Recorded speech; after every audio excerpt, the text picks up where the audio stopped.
మంచి ఆహారంతో పాటు కావాలి స్వచ్ఛమైన నీరు. అదే సనాతన్ జల్. వివరాలకు 8919763872. బిగ్ బాస్ సీజన్ 9 కు సర్వం సిద్ధమైంది. త్వరలోనే బిగ్ బాస్ సీజన్ 9 ప్రారంభం కానుంది. ఇప్పుడు బిగ్ బాస్ హౌస్ లోకి ఓ ట్రెండింగ్ జంట ఎంట్రీ ఇవ్వనున్నారని తెలుస్తోంది. ఏపీ పొలిటికల్ సెన్సేషన్ గా మారిన దువ్వాడ శ్రీనివాస్, దివ్యల మాధురి బిగ్ బాస్ హౌస్ లోకి అడుగు పెట్టనున్నారని టాక్ వినిపిస్తోంది. ఒకవేళ ఇదే నిజమైతే ఈసారి షో మరింత ఆసక్తికరంగా ఉంటుందని బిగ్ బాస్ లవర్స్ ఆనందపడుతున్నారు. ఏపీలో ఎమ్మెల్సీ అయిన శ్రీనివాస్, మాధురి ఎక్కువగా వార్తల్లో నిలిచారు. దువ్వాడ ఫ్యామిలీ వివాదాల కారణంగా దువ్వాడ శ్రీనివాస్, దివ్యల మాధురి రిలేషన్ బయటపడింది. అయితే ఈ జంట ఇప్పుడు బిగ్ బాస్ గేమ్ షోలోకి అడుగు పెట్టనుంది అంటున్నారు. అయితే గత సీజన్స్ లోనూ కొన్ని జోడీలు పాల్గొన్న సంగతి తెలిసిందే. నిజ జీవితంలో భార్యాభర్తలైన హీరో హీరోయిన్లు వరుణ్ సందేశ్, వితికా షేర్ సీజన్ 3 లో హౌస్ లో కంటెస్టెంట్స్ గా అడుగు పెట్టారు. అలాగే real life couple Rohit Marina Abraham season 6 లో సందడి చేశారు. ఇప్పుడు బిగ్ బాస్ 9 లో దువ్వాడ శ్రీనివాస్, దివ్యల మాధురి జంటగా హౌస్ లో ఎంట్రీ ఇస్తారని ప్రచారం సాగుతోంది. ఇందులో నిజమెంతనేది తెలియాలంటే ఇంకొన్నాళ్ళు ఆగాల్సిందే. ప్రేమ ఇప్పుడు మీ మధ్య చిగురించింది ప్రేమే కదా. అంటే ఒక రకంగా చెప్పంటే ఇప్పుడు రామాయణం అంత ఫేమస్ మీ ప్రేమాయణం ఈ తెలుగు రాష్ట్రాల్లో. ఒక రకంగా చెప్పంటే దేశాలు కూడా దాటేసింది, రాష్ట్రాలు కూడా దాటింది మీ ప్రేమ కథ. సో తెలుగువాడు ఎక్కడుంటే అక్కడ మీరు తెలుసు ఇప్పుడు. సో అసలు ఎలా మొదలైంది ఆ ప్రేమ కథ, ప్రేమ ఎలా చిగురించింది కావాలి. ప్రేమ అనేది తల్లికి కొడుక్కి ఉండే ప్రేమ, అక్కకి చెల్లికి, నాన్నకి పెళ్లి బిడ్డలకి, ఒక ఆడ మగ, అందరు తల్లి కూతుళ్ళు, తల్లి కొడుకులు, తండ్రి బిడ్డలు, అక్క చెల్లెలు, అన్నదమ్ములకి ప్రేమ ఉంటుంది. ఎందుకు ఉంటుంది అంటే అది రక్త సంబంధం, అంతే కదా.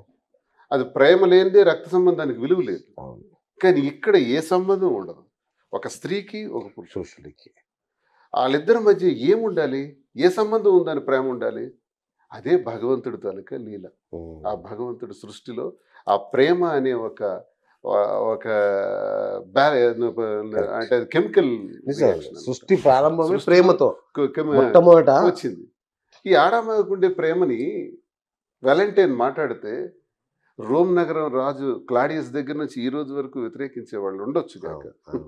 ఇన్ని వేల 270 బిఫోర్ క్రీస్ట్ అంటే ఇప్పటికీ ఆల్మోస్ట్ 2000 సంవత్సరాలు అయిపోయింది. ఇప్పటి నుంచి ఇప్పటికీ దాని మీద చర్చలు జరుగుతున్నాయి. ఓకే, నేనంటానంటే ప్రేమతత్వాన్ని అర్థం చేసుకోవటంలో దీన్ని మిస్అండర్స్టాండ్ చేసుకోకూడదు అన్నది నా అభిప్రాయం. మీకు చెప్పినట్టుగా ఒక ఆడ మగకు ఉండేటటువంటి ప్రేమ. ఇప్పుడు మా ప్రేమ నేను నా వివాహ జీవితంలో నాకు కొన్ని ఇబ్బందులు వచ్చినాయి. అవన్నీ మీ ద్వారా ప్రజలందరికీ కూడా మీడియా ద్వారా చాలా విపులంగా తెలియజేశాం. ఆ ఇబ్బందుల వల్ల మేము ఈ నిర్ణయం తీసుకోవాల్సిన అవసరం వచ్చింది. మేము తీసుకున్నటువంటి ఈ నిర్ణయంలో భాగంగా మా ఇద్దరి మధ్య ఉన్నది కూడా ప్రేమే, అభిమానం. ఈ రోజే నేను చెప్తున్నాను, మొదటి శత్రువు ఎక్కడ స్టార్ట్ అవుతుందంటే man is a social animal. మానవుడు సంఘజీవి, అరిస్టాటిల్ చెప్పారు. సంఘపరంగానే బ్రతుకుతాడు. ఏ అడవుల్లోనో వెళ్ళి యానిమల్లా ఉండడు. సంఘపరంగా బతికేటప్పుడు ఆ సంఘానికి కొన్ని కట్టుబాట్లు ఉంటాయి, కొన్ని సాంప్రదాయాలు ఉంటాయి. ఆ సాంప్రదాయాలకు వ్యతిరేకంగా ఈ దేశంలో, ప్రపంచంలో చాలా ప్రాంతాల్లో చాలా సాంప్రదాయాలు ఉన్నాయి. ఆ సాంప్రదాయాల్లో మనం ఉండే ప్రాంతానికి ఒక సాంప్రదాయం ఉంటుంది. ఆ సాంప్రదాయాలకు వ్యతిరేకంగా మనం ఏదైనా చేస్తే సమాజంలో దాని గురించి మాట్లాడతారు. చర్చ రచ్చ. ఇప్పుడున్న పూర్వ రోజుల్లో అంటే తెలిసేది కాదు విషయం. ఒక 20 years బ్యాక్కి వెళ్తే ఎవరేం చేస్తున్నారో తెలిసేది కాదు. ఇప్పుడు ప్రతి ఒక్క విషయం మినిట్ టు మినిట్ వెళ్ళిపోతుంది. ఎందుకంటే మీడియా, ఇంటర్నెట్ అనేది ఒక ప్రపంచం సృష్టించింది. దానిలో భాగంగా media every minute wise report ప్రజలకు వెళ్తుంది. దీన్ని ఎంజాయ్ చేసేవాళ్ళు ఉంటారు, విమర్శించే వాళ్ళు ఉంటారు, దీని గురించి ఎక్కువగా ఆలోచించే వాళ్ళు ఉంటారు. ఏదైనా ఒక నెగిటివ్ థింగ్ జరుగుతుంది అనుకోండి, దాన్ని ఎక్కువగా ఆస్వాదిస్తారు. అది మనిషికి ఉన్న లక్షణం, మీకు నాకు అందరికీ అంతే కదా. పాజిటివ్ థింగ్స్ దృష్టి పెట్టాము, నెగిటివ్ థింగ్ ని 10 కోట్లు పెట్టి అన్నదానం వస్త్రదానం చేయండి, మిమ్మల్ని ఎవరు పట్టించు. 10 కోట్లు దొంగతనం చేశానండి, 10 కోట్లు దోపిడీ చేశాను, ఆ 10 కోట్లు దోపిడీ చేశాడంటే అన్నది హైలైట్ అవుతుంది. 10 కోట్లు పెట్టి అన్నదానం చేస్తే హైలైట్. ఇది మానవుడి తాలూకా టెండెన్సీ అండి. రైట్ మేడం, ప్రేమకు మీరు ఇచ్చే నిర్వచనం ఏంటి? ఈరోజు మీ ఇంటర్వ్యూ చేయడం కరెక్టేనా? ఇంటర్వ్యూ చేయడం కరెక్టే. ఎందుకంటే మీరు అన్నట్టు ఏజ్లో ఉన్నప్పుడు ఎవరైనా లవ్ చేస్తారు. సో మా ఏజ్లో ఇలా నిర్ణయం తీసుకొని ఒకరు అండర్స్టాండింగ్గా ఉండి ఒకరి కష్టాల్లో ఒకరు పాలు పంచుకుంటూ ఒకరికొకరు సపోర్ట్ చేస్తూ ముందుకెళ్ళడం. సో మాకంటే ప్రేమికులు ఎవరు లేరని నేనైతే అనుకుంటున్నాను. అవునా? సో విమర్శిస్తున్నారు చాలా మంది, ఇప్పుడు ప్రేమ ఏంటి, ఇది ప్రేమ ఎలా అవుతుంది? విమర్శించే వాళ్ళకి ఒకటే సమాధానం చెప్తాను, మీరు మా పొజిషన్ లో ఉంటే మాకు తెలిసేది, మేము ఎలాంటి సిచ్యువేషన్ ఫేస్ చేసామో ఏంటో అది మాకు తెలుసు, మీకు తెలియదు. కాబట్టి మేము ప్రతిదీ కూడా మీకు అందరికీ చెప్తూనే వస్తున్నాం, ప్రతిదీ కూడా క్లియర్ గా ఉండాలండి. మేము ఎప్పుడు కూడా ట్రాన్స్పరెన్సీతోనే ఉన్నాం, ట్రాన్స్పరెంట్ గా ఉన్నాము, దాంతోనే అన్ని విషయాలు కూడా మీకు చెప్పాము. విమర్శించే వాళ్ళు కూడా అదే మేము చెప్తున్నాము. మా పరిస్థితుల ప్రభావం వల్ల మేము కలిసి ఉండాల్సి వచ్చింది. కలిసి ఉన్న తర్వాత మాలో ప్రేమ, అండర్స్టాండింగ్ అవి డెవలప్ అయ్యి మా బాండింగ్ ఇంకా ఎక్కువై ఇలా ఇద్దరం ఉన్నాం. రైట్ సార్, నేను స్టార్టింగ్లో ఒక మాట అన్నాను, ఇది నాకు ఎందుకో మీ ఇద్దరిని చూస్తుంటే ఎన్టీఆర్ లక్ష్మీ పార్వతి లాగా ఆ సీన్. ఇంకోటి ఆగస్టు సంక్షోభం ఉంటుంది ఆయనకు కూడా, మీకు ఆగస్టు సంక్షోభమే కదా. మీకు అట్లా ఎప్పుడైనా అనిపించిందా రిజెంబ్లెన్స్? సార్, రామారావు గారితో ఎవరు పోల్చుకోకూడదు. ఈజ్ అ గ్రేట్ పర్సనాలిటీ, కారణ జన్ముడు. రామారావు గారు అభిమాని నేను. ఒక డ్రెస్ మీరు చూపెట్టారంటే ఆయన షార్ట్లో ఉంది, అది ఏ సినిమాలో ఉందో కూడా చెప్తారు. అంత పెద్ద అభిమాని రామారావు గారు. సో ఇక్కడ రామారావు గారి అభిమానిగా ఆయనతో ఎవరూ పోల్చుకోకూడదు అసలు. మహాశక్తివంతుడు, కారణ జన్ముడు. కాకపోతే అలాంటి జీవితాలు ఆఖరి గడియల్లో రామారావు గారు మకుటం లేని మహారాజు ఫిల్మ్ ఇండస్ట్రీలో. ఆయన వేసిన పాత్రలు సాక్షాత్ భగవత్ సాక్షాత్కారం, భగవంతుడిని ఆయనలో మనం చూసాం. అలాంటి వ్యక్తి ఆఖరి గడియలు ఒక చరిత్రలో తీసుకుంటే భోజనానికి ఇబ్బంది పడ్డారని, 4 గంటలకల్లా ఆయన భోజనం చేస్తారంట, మంచి ఫుడ్ తింటారు. భోజనం కోడి ఉండాలి ఆయనకి, అరకోడి ఉండాలి. అది 4 కల్లా భోజనం, 3 కల్లా చేసి 3:30 కల్లా ప్రెస్ మీట్ పెడతారు. ఆయన వచ్చేస్తారు బయటికి. ఏ మానవుడు కూడా ఆ టయానికి లేచి స్నానం చేయడం ఉండదు. కానీ ఆయన అంతా అదేంటంటే యోగులకి, ఋషులకి, మహానుభావులకి అది సాధ్యపడదు. అంతటి శక్తివంతుడు ఆయన. క్రమశిక్షణతో సినిమాల్లో కానీ రాజకీయాల్లో కానీ ఒక విలువలు ఉన్నటువంటి మనిషి. ఆయన ఉదాహరణ కింద మనం తీసుకోవాలి జీవితంలో. నా రోల్ మోడల్ గట్టిగా చెప్పుకోవాలనుకుంటే రామారావు గారు అనుకుంటుంటారు. అయితే ఆయన ఆఖరి ఘడియలు అతనికి అలా ప్రేరేపితం చేసాయి, అలా చేయాల్సిన పరిస్థితి వచ్చి. ఈ మార్నింగ్ 9 వరకు టిఫిన్ కోసం ఆయన ఇబ్బంది పడేవాడు. లచ్చన్న గారు మన కృష్ణ ఓబ్రాయ్ హోటల్లో మంచి టిఫిన్ దొరుకుతుందంట, తీసుకురండి అని లచ్చన్న అంటే డ్రైవర్. లచ్చన్న గారు వచ్చి డ్రైవర్ టిఫిన్ పెట్టే వరకు, మధ్యాహ్నం భోజనం వేళలు, ఓ రోజు బాత్రూంలో పడిపోతే ఆ చిన్న దెబ్బ తగలటం, తర్వాత పార్షియల్ పెరాలసిస్ రావటం వేళకి, ఇవన్నీ చదివి విన్నది నేను. కళ్ళలో అందరు చెప్తే, పెద్దలు చెప్తే విన్నాను. లక్ష్మణ్ డ్రైవర్ కూడా ఆయన ఆఖరి ఘడియల గురించి చెప్పాడు, విన్నాను. ఈ పరిస్థితులు దేనికి ప్రభావం, ఏ పరిస్థితికి కారణమైంది? ఆ టైంలో ఆయన చరిత్ర రాయటానికి వచ్చిన లక్ష్మీ పార్వతి రామారావు గారికి దగ్గరయ్యారన్నది జగద్విదితం. దగ్గరై ఆ టైంలో ఆయన ఆరోగ్యపరమైనటువంటి ఇబ్బందులకి సేవ చేశారు. మందులు ఇచ్చారు, భోజనం పెట్టారు, టైం కల్లా చూశారు. అలా ఉండటం వల్ల రామారావు గారి ఇంట్లో ఒక లక్ష్మీపార్వతిని ఉంటున్నారు, లక్ష్మీపార్వతి దగ్గర రామారావు గారు ఉంటున్నారు అన్న చర్చ ఎంత నీచంగా ఉంటుంది. కాబట్టి ఆయన ఏమన్నారంటే, ఇది వద్దు, వివాహం చేసుకుంటాను అన్నారు. వివాహం చేసుకున్నారు. రామారావు గారి గురించి అర్థం చేసుకుంటే, ఆ పరిస్థితులను అర్థం చేసుకుంటే ఆయన ఎందుకు వివాహం చేసుకోవాల్సింది వచ్చింది అన్నది అర్థమవుతుంది తప్ప, ఇష్టానుసారం నోటుకొచ్చినట్టు మాట్లాడి లక్ష్మీపార్వతి గారిని విమర్శించడం, రామారావు గారిని విమర్శించడం, రామారావు ఎలా చేశాడంట. రామారావు గురించి విమర్శించడానికి ఎవడికి ఏ స్థాయి ఉంది, ఎవడి బ్రతుకులు ఎంత ఈ దేశంలో. లక్ష్మీపార్వతి గారు ఎన్ని త్యాగాలు చేసి ఆయనకు ఆఖరి నిమిషంలో సేవ చేశారు. ఆమె ఎన్ని ఇబ్బందులు పడ్డారు, ఆమెకి ఓ కుటుంబం ఉంది, ఆమె ఎన్ని విమర్శలు ఎదుర్కొన్నారు.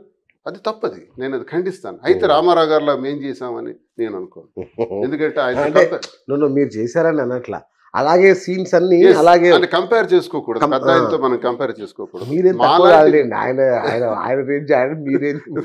సార్ ఓకే సార్, రామారావు గారు 10 కోటాను కోట్ల మందికి తెలిసిన వ్యక్తి కాబట్టి ఆయన గురించి అందరం మాట్లాడుకుంటున్నాం.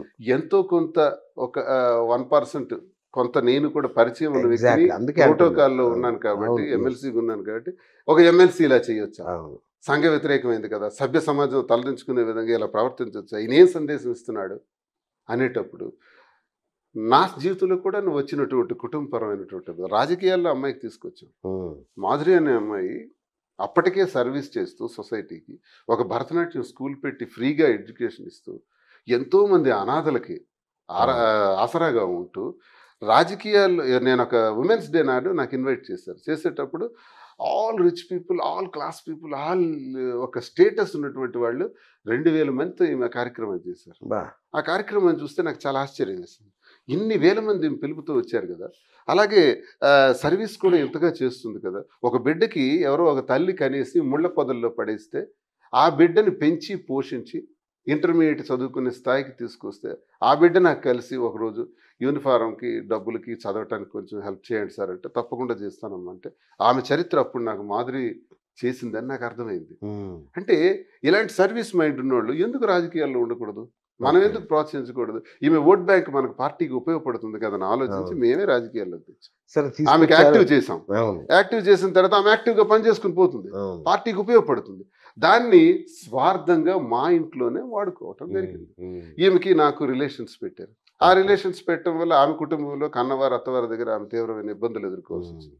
నా కుటుంబంలో నేను ఒంటరి అయిపోయి మా అమ్మ దగ్గర వలసలో ఏడాది కాలం పట్టి ఇంటికి తాళం వేస్తే ఇదే ప్రోటోకాల్లో ఉన్న వ్యక్తి ఇలా చెయ్యొచ్చు అంటే, ఇదే ప్రోటోకాల్లో ఉన్నటువంటి వ్యక్తి, ఇదే గౌరవ స్థాయిలో ఉన్నటువంటి వ్యక్తి ఒంటరిగా కారులో పడుకున్న విషయం ప్రజలకు తెలుసా? ఇంటికి తాళం వేసేస్తే విమర్శకులకు తెలుసా? ఒంటరిగా కారులో వెళ్ళి నా మైనింగ్ దగ్గర అర్ధరాత్రి కారు ఆపేసి అక్కడ ఏసీ ఆన్ చేసుకుని కారులో పడుకుండేవాడిని. గన్మ్యాన్లు పంపించేసేవాడిని, నేను క్యాంప్ వెళ్తున్నాను వెళ్ళండి అని, ఒరిస్సా వెళ్తున్నాను వెళ్ళండి అని నా కారు దగ్గర పడుకునే రోజులు చాలా ఉన్నాయి. ఎక్కడ ఉండలేక, ఏ హోటల్లో ఉండలేక, ఎందుకు మీరు ఇక్కడ ఉన్నారని అడుగుతారు. తన వల్లనే మీ ఇంట్లో గ్యాప్ స్టార్ట్ అయిందా? అంతకు ముందు కూడా గొడవలు ఉన్నాయా? సార్, నా వివాహం 28 సంవత్సరాలు అయింది. 28 సంవత్సరాల్లో లేని గొడవ ఇప్పుడు ఎందుకు వస్తుంది? 28 సంవత్సరాల్లో లేని నా యాటిట్యూడ్, నా బిహేవియర్ ఇప్పుడు ఎందుకు వస్తుంది?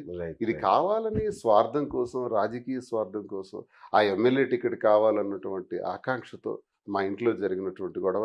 అయినప్పటికీ కూడా నేను ఎమ్మెల్యే టికెట్ విడిచిపెట్టేశాను. అధిష్టానానికి రిక్వెస్ట్ చేసి ఆమెకి ఇచ్చేయండి అన్నాను. అది కూడా నిలబెట్టుకోలేకపోయారు. మళ్ళీ నేనే పోటీ చేయాల్సి వచ్చింది. అక్కడ నేను పలాసలో ఉండేటప్పుడు ఏకాంతం ఒక్కడిని అయిపోయినప్పుడు, ఏకాకిని అయిపోయినప్పుడు, జగమంతా కుటుంబం నాది, ఏకాకి జీవితం నా జీవితంలో మారిపోయినప్పుడు నాకు భోజనాలు పంపించి, నా బట్టలు రెడీ చేసి, నా మనుషులను రెడీ చేసి, నా ప్రచారానికి ఏర్పాట్లు చేసినటువంటి ఈమెకి అప్పటికే మా కుటుంబం వల్ల నష్టపోయినటువంటి మాధురికి ఏంటి అవసరం? నా దగ్గర ఏముంది? ఆస్తుల అన్ని నా కుటుంబానికి రాసేసాను. చాలా మంది అంటారు అన్ని కుటుంబానికి రాసేసాడరా తెలుగుగా వచ్చి ఇప్పుడు మాధురి తీసుకుంటున్నాడు అనే వాళ్ళు కూడా ఉన్నారు. నిజమే, ఆస్తులన్నీ రాసేసాను. ఇప్పుడు నేను ఒంటరిగా ఏమీ లేకుండా ఉన్నాను. ఇప్పుడు ఎందుకు నన్ను చూడాలి మాధురి? అప్పుడెందుకు భోజనం పంపించి నాకు అన్ని విషయాలు చూడాలి, నా ఆలనా పాలన చూడాలి? ఇప్పుడు ఎందుకు చూడాలి? రామారావు గారి జీవితంలో ఏం జరిగిందో, ఆయన ఒంటరి అయిపోయినప్పుడు చిన్న అదే పరిస్థితి నాకు వచ్చింది. ఆయన కూడా లక్ష్మీపార్తి గారిని రాజకీయాల్లోకి దింపారు, మీరు దింపారు సార్. ఈ రాజకీయాల్లో మాకు ఎటువంటి రిలేషన్ లేకముందే ఆమె రాజకీయాల్లోకి తీసుకున్నాను. ఈ పరిస్థితులను బట్టి ఆమెకి నేను దగ్గర అయ్యాను. ఒంటరిగా ఉండేటప్పుడు ఆమె నాకు అందించిన సహకారం, ఆర్థికంగా కానీ వ్యక్తిగతంగా చేసిన సహకారం వల్ల మేము దగ్గరయ్యి, చూడండి చుట్టూ మానసికమైన ఇబ్బందులు ఉండేటప్పుడు, మనం సంఘర్షణలు ఎదుర్కొంటున్నప్పుడు, ఒంటరిగా ఉండేటప్పుడు కొన్ని నిర్ణయాలు తీసుకుంటాం. ఆ నిర్ణయాల్లో భాగమే ఈ నిర్ణయం. అయితే ఈ నిర్ణయంలో ఏంటి? ఈ నిర్ణయం తీసుకోవటం వల్ల సభ్య సమాజానికి వ్యతిరేకమైనప్పుడు కూడా, ఇది నచ్చని విషయం అయినప్పుడు కూడా ప్రజలకు చెబితే, ప్రజలు దేవుళ్ళని నేను నమ్ముతాను. ప్రజలు దేవుళ్ళని నమ్మే నేను ప్రజలకి వాస్తవాలు చెప్దాం, చెప్తే వాళ్లే కన్విన్స్ అవ్వచ్చు కదా. రావణుణ్ణి చూసి మెచ్చుకున్నది ప్రజలే, రాముణ్ణి చూసి ఆరాధించింది కూడా ప్రజలే, రావణుల్లో గొప్పతనాన్ని కీర్తించింది ప్రజలే. అంటే ప్రజలకు వాస్తవాలు తెలియజేస్తే వాళ్ళే మనకు జడ్జిమెంట్ ఇస్తారు. సో మేమిద్దరం ఏమనుకున్నామంటే, మాధురి అంటే నాకు ఎవరో తెలియదు అనొచ్చు, శ్రీనివాస్ ఎవరో నాకు తెలియదు తను అనొచ్చు. అందరూ అదే చేస్తున్నారు, విమర్శకులందరూ అదే చేస్తున్నారు, నచ్చని వాళ్ళందరూ అదే చేస్తున్నారు. కానీ మేము అది చేయలే. బాహ్య ప్రపంచానికి రాజకీయాల్లో ఉన్నాం కాబట్టి, ప్రజల మనిషిగా ఉన్నాం కాబట్టి ప్రజలకు వాస్తవాలు తెలియజేద్దామని నిర్భయంగా చెప్పాం. మొదటి రోజు ఎస్ మాధురికి నాకు సంబంధాలు ఉన్నాయి, తిరిగాం. తను నాకు ఎలా చూసింది, ఎస్ శ్రీనివాస్ గారితో నేను వెళ్ళటం జరిగింది, కోవిళ్ళు గుళ్ళు ప్రాంతాలు తిరిగాం. అబద్ధం ఎందుకు చెప్పాలా? వాస్తవం చెప్పాం. వాస్తవం చెప్పడం నేరమా? వాస్తవం చెబితే ఈరోజు మాకు జనంలో ఒక 1600 మంది యూట్యూబ్ ఫాలోవర్స్ ఉన్న మాధురికి గొడవ కాకముందు 1,00,000 దాటారు. ఇన్స్టాలో 1,45,00,000 వ్యూవర్షిప్, సెలబ్రిటీ స్టేటస్ వచ్చేసి. అంటే ప్రజల్లో అభిమానం లేకపోతే, ప్రజల్లో మా పట్ల గౌరవం లేకపోతే, ప్రజలు మా పట్ల కన్విన్స్ అవ్వకపోతే ఇవన్నీ ఎందుకు వస్తాయి? అదే కాదు, నేను ప్రాక్టికల్గా చూస్తున్నాను. ఎక్కడ హైదరాబాద్లో కానీ, అవతల ఆంధ్రప్రదేశ్లో కానీ ఏ మారుమూల గ్రామం వెళ్ళినా పరిగెట్టుకుంటూ వచ్చి అన్న నా ఒక ఫోటో ఇవ్వండి అన్న ఒక ఫోటో ఇవ్వండి అన్న. మా కారు చూసి ఓవర్టేక్ చేసి అన్న ఒక ఫోటో ఇవ్వండి అన్న. డాక్టర్స్, ఇంజనీర్లు, పెద్ద పెద్ద అఫీషియల్స్, సామాన్యులు ఇలా తీసుకుంటుంటే ఫోటోలు, మా మీద వ్యతిరేకత ఉంటే, మమ్మల్ని అసహించుకుంటే, మాది సంఘ విద్రోహమైనది అనుకుంటే మాతో అలా ప్రవర్తిస్తారా? మమ్మల్ని కలిసిన ప్రజలు, ప్రజలందరూ ఇంత గౌరవంగా మాకు చూస్తున్నారు, గౌరవాన్ని ఇచ్చారు. ముఖ్యంగా తెలంగాణ ప్రజలు ఎక్కడెక్కడి నుంచో ఫోన్లు చేస్తారు, అన్న మీకు మేము ఉన్నామన్నా, అన్న భయపడకండి అన్న, ధైర్యంగా ఉండండి, మీరు ధైర్యవంతులు, ఇంకా గట్టిగా ఉండండి అని ఈమెకి చెప్పేవాళ్ళు, నాకు చెప్పేవాళ్ళు ఎక్కువ తెలంగాణ నుంచి. దీన్ని మీకు మేము ఎక్కువగా నచ్చాం. అయితే రాజకీయంగా మా వ్యాపారాలు కూడా దాడులు జరిగినాయి. నా మైనింగ్ ఆపరేషన్స్ అన్ని ఆపేసినారు.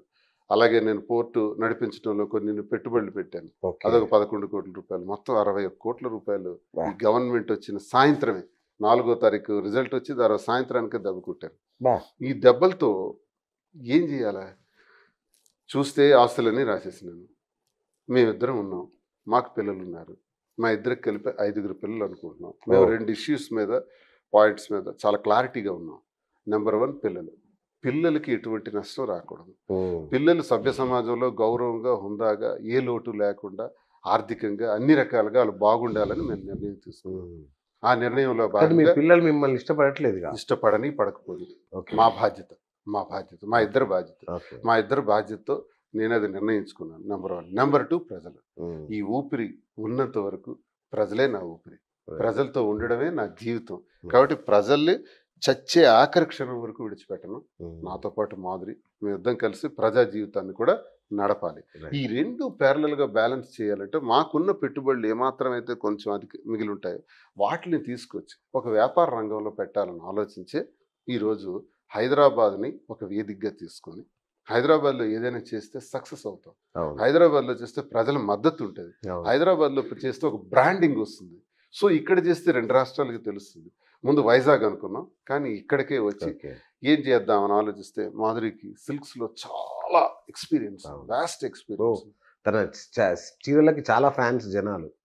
తను సెలెక్ట్ చేసే శారీస్ కానీ అవి బాగా చూస్తారు జనం. ఏం మేడం, సో ఈ రోల్ మీకు ఓకేనా? లక్ష్మీ పార్వతి అనే వర్ణన మీకు నచ్చిందా, నచ్చలేదా? అలా నాకు ఎవరితో కంపారిజన్ వద్దు, నా రోల్ నాదే.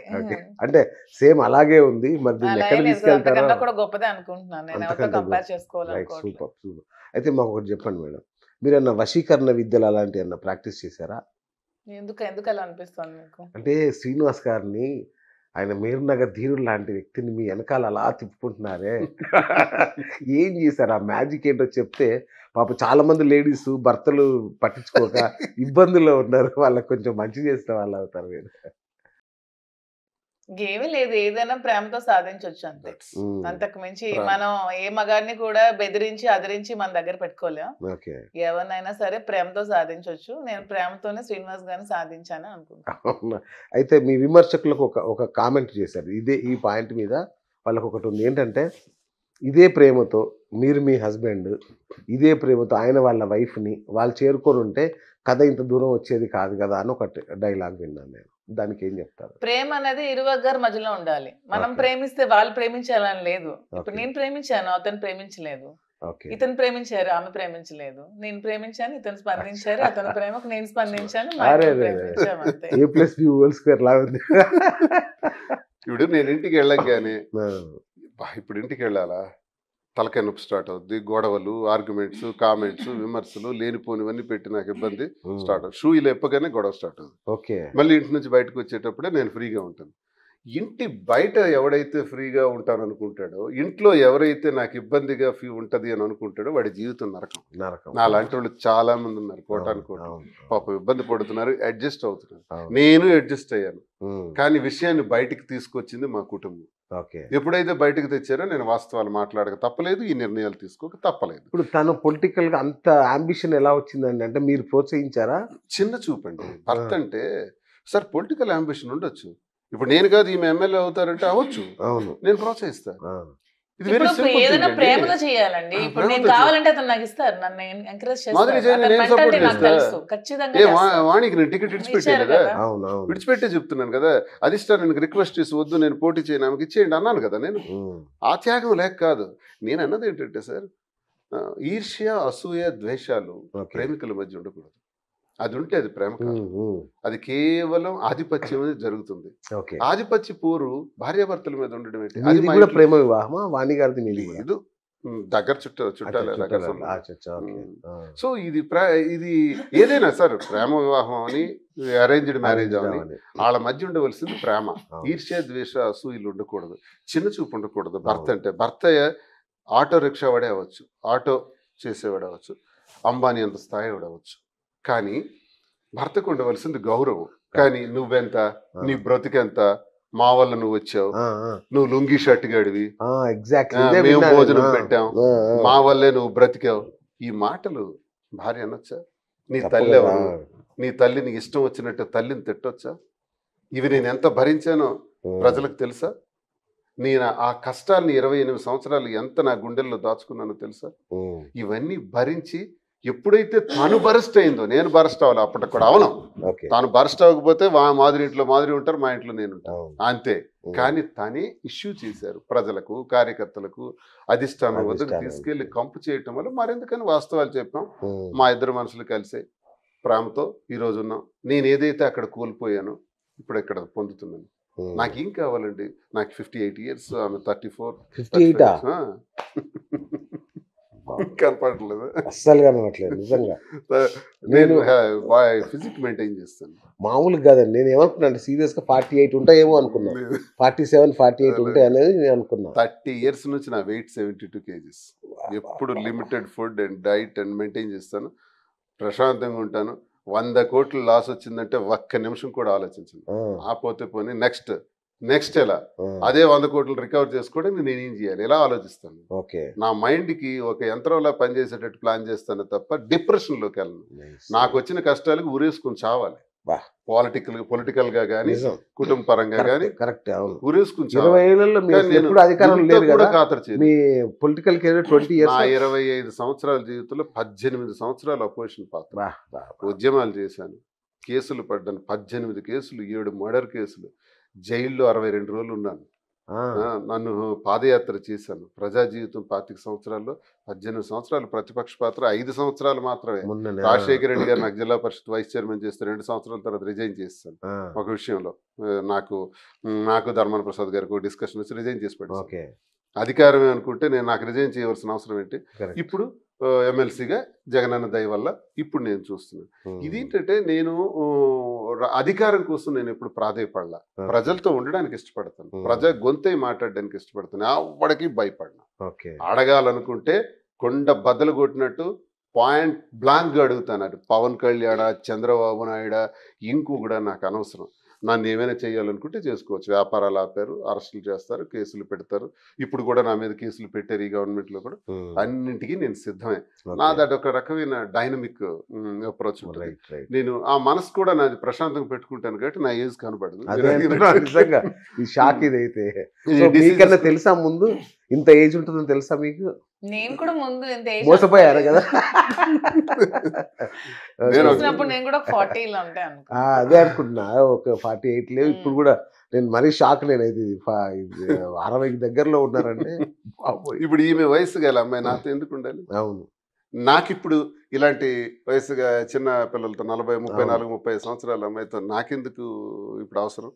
పరిస్థితులండి, ప్రభావాలు ఇవి మాకు దారి తీసే తప్ప మేమేదో సభ్య సమాజం తల. అయితే మిమ్మల్ని అడగాలేమో రివర్స్ క్వశ్చన్. మేడంని అడిగాను అనవసరంగా, ఏది ఆకర్షణ అనేది మిమ్మల్ని అడగాలేమో. ఫస్ట్ అంటే వాణి గారు చెప్పినట్టు మీరు చాలా పేద కుటుంబం నుంచి వచ్చారా? అంటే తన ఆస్తి కలిసి రావడం వల్లే మీరు ఈ స్థాయికి వచ్చారా? వాణి వాళ్ళ నాన్నగారి తల్లి, మా అమ్మ వాళ్ళ అమ్మ ఇద్దరు సొంత అక్క చెల్లెలు. సొంత అక్క చెల్లెల తాలూకా కుటుంబమే మా అమ్మ, మేము. వాణి వాళ్ళ నాన్న, వాణి. ఇందులో ధనవంతులు ఏంటి, పేదవాళ్ళు ఏంటి? వాళ్ళిద్దరు అక్క చెల్లెళ్ళు పేదవారు అయితే మేము పేదవాళ్ళమే, వాళ్ళిద్దరు అక్క చెల్లెళ్ళు ఉన్నవాళ్ళు అయితే మేము ఉన్నవాళ్ళమే. మా నాన్నగారు రైల్వే ఎంప్లాయీ, రైల్వేలో సెక్షన్ ఇంజనీర్ గా చేసేవారు. మాకు కోట్లాది కొద్ది ఆస్తులు లేవు, అలాగని పేదరికం కాదు, మధ్యతరగతి కుటుంబం. దేనికి లోటు లేకుండా హాయిగా పెంచారు. ఎంఏ ఇంగ్లీష్ లిటరేచర్ చదివాను, లా చేశాను. నా స్వశక్తితో ఉద్యోగం చేస్తే ఎవడికో నమస్కారం పెట్టి 60 సంవత్సరాలు గడిపేస్తే ఏం మిగులుతుంది? అలా కాదు, ఏదో ఒకటి చెయ్యాలి. మనిషి అన్నాక ఒక క్రెడిబిలిటీ ఉండాలి. అలాంటిది చేయాలని సినిమా ఫీల్డ్కి వెళ్దామని ట్రై చేశాను. అందులో మనం వర్కౌట్ కాదు. వెళ్ళారా? నాకు అదే డౌట్ ఉండే మీకు అసలు ప్రయత్నం ఇవన్నీ వీడియోలు చూస్తుంటే మీకు ఎక్కడో ఉండుంటది లోపల ప్రయత్నం చేశాను. మధ్య ఫిల్మ్ ఇన్స్టిట్యూట్ లో యాక్టింగ్ నేర్చుకున్నాను. అచ్చా, okay. DFT diploma in film tracking, DF diploma in acting అని ఓకే. ఇవి చేశాను. కానీ అక్కడ ఫీల్డ్ లో మనం అడ్జస్ట్ కాలేం.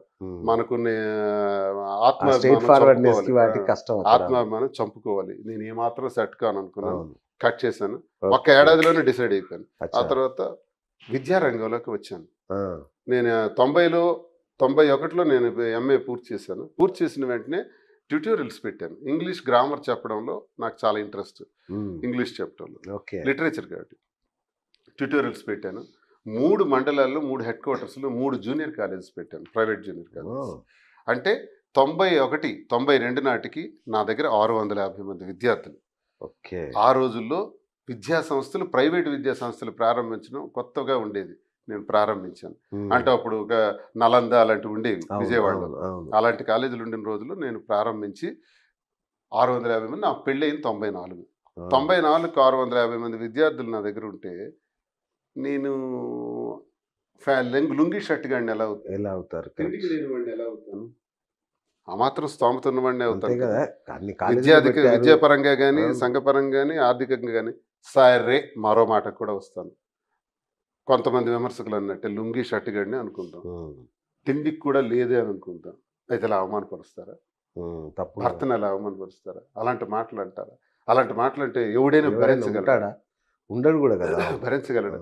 బయటకు వచ్చి ఇన్ని మాట్లాడారంటే లోపల ఎన్ని మాట్లాడి ఉంటారో మీకే అర్థమవుతుంది. అర్థం చేసుకునే వాళ్ళకి అర్థమవుతుంది. ఇవన్నీ భరించాను సార్. సరే, నేను లుంగి షర్ట్ గడిని అనుకుందాం. ప్యాంటు షర్ట్ గడిగా మిగిలిపోయాను పెళ్ళైన 28 సంవత్సరాలతో. ప్యాంటు షర్ట్ గడిగా మిగిలిపోయిన తర్వాత మాధురి నన్ను ఆదరించింది. ఏం చేయమంటారు? మాధురి మా వల్లే కదా జీవితం పోయింది. కన్నవారు అత్తవారి దగ్గర ఆమె అభాస్పాలైంది, సమాజంలో అభాస్పాలైంది. చెప్పమనండి విమర్శకులకి, వదిలేద్దామా? మరి ఇన్ని సేవలు చేసి ప్రజా జీవితం గడిపిన నేను నా కుటుంబానికి ఆస్తులు రాసేసి, నా కుటుంబం సెటిల్ అయిపోయి, ఈమె కుటుంబం రోడ్డు మీద ఉంటే, ఈమె నడి రోడ్డు మీద ఉంటే వదిలేయాలా? చెప్పానండి విమర్శకులకి. కరెక్ట్. సభ్య సమాజానికి వాస్తవం నేను చెప్తున్నా తెలియాలి కదా. కాబట్టి భరోసా ఇచ్చాను. నేనుంటాను, నీకే నష్టం జరగదు, నీ బాధ్యత నేను తీసుకుంటానని చెప్పాను. ఉన్నాం, అది ప్రేమగా మారింది. ప్రేమ ఈరోజు ఏదైనా చేయాలి. ఈ ఇద్దరి కలయిక ద్వారా మరిన్ని విశేషాలు జరగాలి. వ్యాపారం చేస్తే ఒక స్టోర్కి మా మీద ఇంచుమించు ఒక 100 మంది బ్రతుకుతారు. అంతేగా. అందుకు మేమేం ఆలోచించామంటే, దీనికి అనుభవం ఉన్నటువంటి సిల్క్స్లోనే పట్టు పైన మీరు నాకు సహకరిస్తే నేను ఈ బిజినెస్ని ముందుకు తీసుకెళ్ళగలుగుతాను నాకు చెప్పటం. సరే, నీకు నాలెడ్జ్ ఉంది, నాకు అందులో నాలెడ్జ్ లేదు, జీరో నాలెడ్జ్ అంటే అప్పుడు నాకు వారణాసి, కోల్కత్తా, బెంగళూరు, ధర్మవరం, యాడికి ఇలాంటి ఇలాంటి ప్రాంతం, అహ్మదాబాద్ ఇలాంటి ప్రాంతాలకు 4 నెలల నుంచి మేము వెళ్తున్నాం. హనీమూన్ ప్లస్ బిజినెస్ తిరుగుతూ ఉండి ఎక్కడికి వెళ్ళామంటే, నాకు విషయం చెప్పిన తర్వాత ఒక పని చేద్దాం. నేను హైదరాబాద్లో కూడా చూసాను, చాలా మార్కెట్లో చూసాను. ఒక 50,000 రూపాయలు విలువైన శారీని, పట్టు చీరని 3 లక్షలకు అమ్ముతున్నారు. తెలుసా మీకు? ఇది జరుగుతున్నటువంటి దీనిలో ఎవరు నష్టపోతున్నారు? కస్టమర్ నష్టపోతున్నాడు. కాబట్టి దీనికి న్యాయం చేయాలి. ఎందుకంటేనండి, వ్యాపారం పెట్టిన తర్వాత ఆ వ్యాపారం పెట్టిన వాడు ఎవడో ప్రజలకు తెలుస్తుంది. కానీ వ్యాపారం పెట్టక ముందు మేమెవరో జనంకి తెలుసు. 2 రాష్ట్రాలు. శ్రీనివాస్ ఒక బిజినెస్ చేస్తున్నాడు, మాధురి కలిసి చేస్తున్నారంటే మా మీద కొన్ని ఇమేజ్ నమ్మకాలు ఉంటాయి. ఆ నమ్మకం ఉంటుంది. అందరిలాగా మేము చేయకూడదు, చెయ్యలేం, లాభాపేక్షతో చేయలేం. లాభం లేకుండా ఎవడు వ్యాపారం చేయలేడు. కానీ విపరీతమైన లాభాలకు ఆశించి మాత్రం మేము చేయదలుచుకున్నాం. అందుకు ఒక సరసమైన ధర ఇవ్వాలి, నాణ్యత ఇవ్వాలి.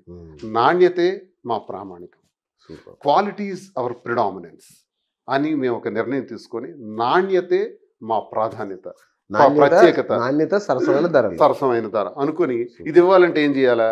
డైరెక్ట్గా మగ్గందారుల దగ్గరికి, నేతన్నల దగ్గరికి పోయింది. ఒక నేతన్నకి అడిగితే, మీరు ఈ చీర ఎన్నాళ్ళలో తెస్తారంటే 1 నెల రోజులు అవుతుందండి, 2 నెలలు కూడా పడుతుంది, ఒక్కోసారి 15 రోజుల్లో కూడా చేస్తాం అని చెప్పాడు. నీ ఆర్థిక సంబంధాలు అంటే, ఆర్థికంగా ఎలా సంపాదిస్తున్నావు అంటే, పేదవాడిగానే మిగిలిపోయినాడు. ఆయన దగ్గరకు మేము పోయి, సరే నీకు నష్టం లేకుండా సరైన ధరిస్తాము, అవన్నీ మాకు ఇచ్చేస్తావా? ప్రతిదీ మేము ఇస్తామని ఒప్పుకున్నారు. అన్ని మగ్గాల దగ్గరికి వెళ్ళి మాట్లాడితే, అలా ఒప్పుకుంటే 4 నెలలుగా చాలా మెటీరియల్ని, పట్టు సిల్క్స్, హ్యాండ్లూమ్స్ని మేము సేకరించాం. వావ్. దానికి కొంత ఇన్వెస్ట్మెంట్ గట్టిగానే పెట్టి ఉమ్. వాళ్ళకు మగ్గాదారులకు ప్రోత్సహించి వాళ్ళ ద్వారా ఇప్పుడు మేము తీసుకురావటం జరిగింది. దీన్ని మేము ఏం చేయబోతున్నాం అంటే కాంచీపురం ఉకుళా సిల్క్స్ అని పేరు పెట్టాం. వకుల. ఉకుళమాత వెంకటేశ్వర స్వామి తల్లి. ఓకే. వెంకటేశ్వర స్వామి తల్లిగా అమ్మవారు ఆమెను అందరూ కూడా ఆమె ఆశస్సులు పొందాలి. ఎందుకు పొందాలంటే మనం పెద్దగా గుర్తించాం. మన గుర్తులోకి, దేవతల గుర్తుల్లోకి వకుళమాత తక్కువగా ఉంటారు. కారణం నాకు తెలియదు, కానీ ఆ వకుళమాత వెంకటేశ్వర స్వామి పర్వతాలు ముందు ఆమె గత జన్మలో ద్వాపర యుగంలో యశోదాదేవి. యశోదాదేవిగా కృష్ణ పరమాత్ముడికి తల్లిగా కృష్ణుడికి ఒక వివాహం చేయలేకపోయింది. ఏ వివాహంలో పాల్గొలేకపోయింది. అప్పుడు విష్ణుమూర్తికి ఆమె ప్రాధేయపడితే నీ కోరిక కలియుగాంతంలో నెరవేరుతుందని చెప్తారు. కలియుగాంతంలో ఈ తిరుపతి ఏడుకొండల మీద ఒక కుటీరంలో ఆమె నివసిస్తుంటారు. ఆమె ప్రకారం నివసిస్తారు. ఆ నివాసం వద్దకి వెంకటేశ్వర స్వామి వైకుంఠం విడిచిపెట్టి ఆ కొండ మార్గాలు పోతున్నప్పుడు అక్కడికి చేరతారు. చేరినప్పుడు ఆ తల్లి అడుగుతుంది, ఎవరు బాబు నువ్వని. అంటే నేను ఏ ఊరు నీదంటే ఏ ఊరో నాకు తెలియదు. ఏం పేరు అంటే ఏ పేరు నాకు తెలియదు. అన్ని పేర్లు నావే అంటారు, అన్ని ఊళ్ళు నావే అంటారు. అయితే ఈ రోజు నుంచి నీకు నేను శ్రీనివాసుడు అని పేరు పెడతానని ఉకుళాదేవి వెంకటేశ్వర స్వామికి శ్రీనివాసుడు అని పేరు పెట్టి పిలవటం జరుగుతుంది. ఆ తర్వాత ఆయనకి వివాహం చేయటానికి ఆకాశరాజు కుమార్తె పద్మావతితో ఇచ్చి వివాహం జరిపిస్తారు. వివాహం చేసేటప్పుడు పెళ్లి కుమార్తె ఎలా ఉండాలి, పెళ్లి కుమారుడు ఎలా ఉండాలి, పెళ్లికి అప్పు కావాలి, డబ్బులు లేవే. అప్పుడు కుబేరుడి దగ్గర అప్పు చేస్తారు ఉకుళమాత. అంటే ఒక తల్లిగా అప్పు చేసే బాధ్యత. ఆ అప్పే వెంకటేశ్వర స్వామి ఇప్పుడు వరకు వడ్డీ కాసులు వాడు తీరుస్తూ ఉంటాడు.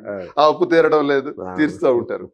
సో ఒక తల్లిగా బిడ్డకి వివాహం చేయడం, కోడల్ని చూడటం, ఆ కోడల కోసం వెళ్ళి సంప్రదింపులు చేయటం తండ్రితో, ఇవన్నీ బాధ్యతలు తీసుకున్న ఒక గొప్ప అమ్మవారు. ఈ అమ్మవారిని మనం ఆ అమ్మవారి ఆశస్సులు పొందగలిగితే ప్రపంచంలో ప్రతి ఒక్కరికి తెలియజేసేది ఈ సాంప్రదాయం. ఈ సాంప్రదాయాన్ని గౌరవంగా మనం ముందుకు తీసుకెళ్ళగలుగుతాం నమ్మకంతో ఉకుళమాత అమ్మవారి పేరులో ఆమె దేవాలయం ఉంది. ఆమె పేరు పెట్టు. నిజంగా అంటే నేను ఇప్పటిదాకా వెంకటేశ్వర స్వామి తన పెళ్లి కోసం తానే వడ్డీ తెచ్చుకున్నాడు అని అనుకున్నాను. తల్లి ఉకుళమాత చేస్తారు.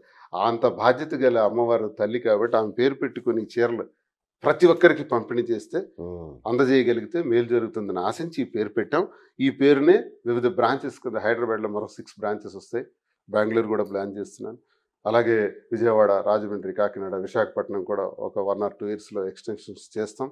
భారీగానే దిగుతున్నాం. మరి దిగేదాన్ని ఇంక జ్యువెలరీ కూడా ప్లాన్ చేస్తున్నాం. ఇంకా మల్టిపుల్ బిజినెస్ కూడా దీంతో విడెన్ కార్వేస్, ఇంకా మాధురి సిల్క్స్ అని ఒకటి పెడితే బాగుండేది. పెట్టొచ్చు, చెప్పాను కదా మాధురి. అందుకే ఉంది కదా కాంచీపురం ఉకుళా సిల్క్స్, డైరెక్టర్ మాధురి. శ్రీనివాస్ ఏముండడు, శ్రీనివాస్ బ్యాక్గ్రౌండ్, శ్రీనివాస్ ఏమి సంబంధం ఉండదు. ఆయన మాధురికి పూర్తిగా సహకరిస్తాడు. మాకు రాజకీయాలు కూడా ఉన్నాయి కాబట్టి టెక్కల్ నియోజకవర్గం, శ్రీకాకుళం జిల్లా, ఆంధ్రాలో ఆ పాలిటిక్స్ పైన కూడా ఒక దృష్టి గట్టిగా ఉండాలి. ఇది చేయాలి, ఈ రెండు చేసుకుంటారు. మరి ఇటైతే మీరు నియోజకవర్గానికి దూరం అవుతారేమో? లేదు, దానికి ఒక ప్లాన్ చేసుకుంటున్నారా. 4 days అక్కడ ఉంటాను, 3 days ఇక్కడ ఉంటాను. మాధురి ఉంటారు, వెళ్తూ ఉంటారు, వస్తూ ఉంటారు, కలుస్తూ ఉంటారు. ఇక్కడ నివాసం ఇల్లు తీసుకుంటున్నాం, అక్కడ నివాసం ఉంది కాబట్టి ఇవన్నీ చేస్తాం. రాజకీయాలు అన్నాక అందరికీ వ్యాపారాలు ఉంటాయి. వ్యాపారం ప్లస్ రాజకీయ వ్యాపారం నాకు ఒక ప్యాషన్ అయితే రాజకీయం నా జీవితం. ఈమెకి ఫ్యాషన్ ఇస్ ద ప్యాషన్. ఆమెకి మీ శ్రీనివాసుడే సర్వస్వం. ఇప్పుడు ఆమెకి వేరే ఇద్దరం కలిపి వ్యాపారాన్ని గ్రాండ్ గా చేయాలి. ఇది సార్ మీ ద్వారా క్లియర్ గా సూపర్ రైట్ మేడం. నాకు అంటే డౌట్ ఇప్పటికి కూడా, మొన్న మీ అదే ఎక్స్ హస్బెండ్ అమెరికా నుంచి మాట్లాడినప్పుడు నేను రామున్న సీతను అనుమానించడానికి నేను రాముణ్ణి కూడా తక్కువ చేసి మీ మీద అంత అద్భుతమైన ప్రేమ, అంటే ఇంతవరకు ఎవరు రాముడిని అలా తక్కువ చేయాల, అది అలాంటిది చెప్పి మిమ్మల్ని అంతగా అభిమానించాడు కదా.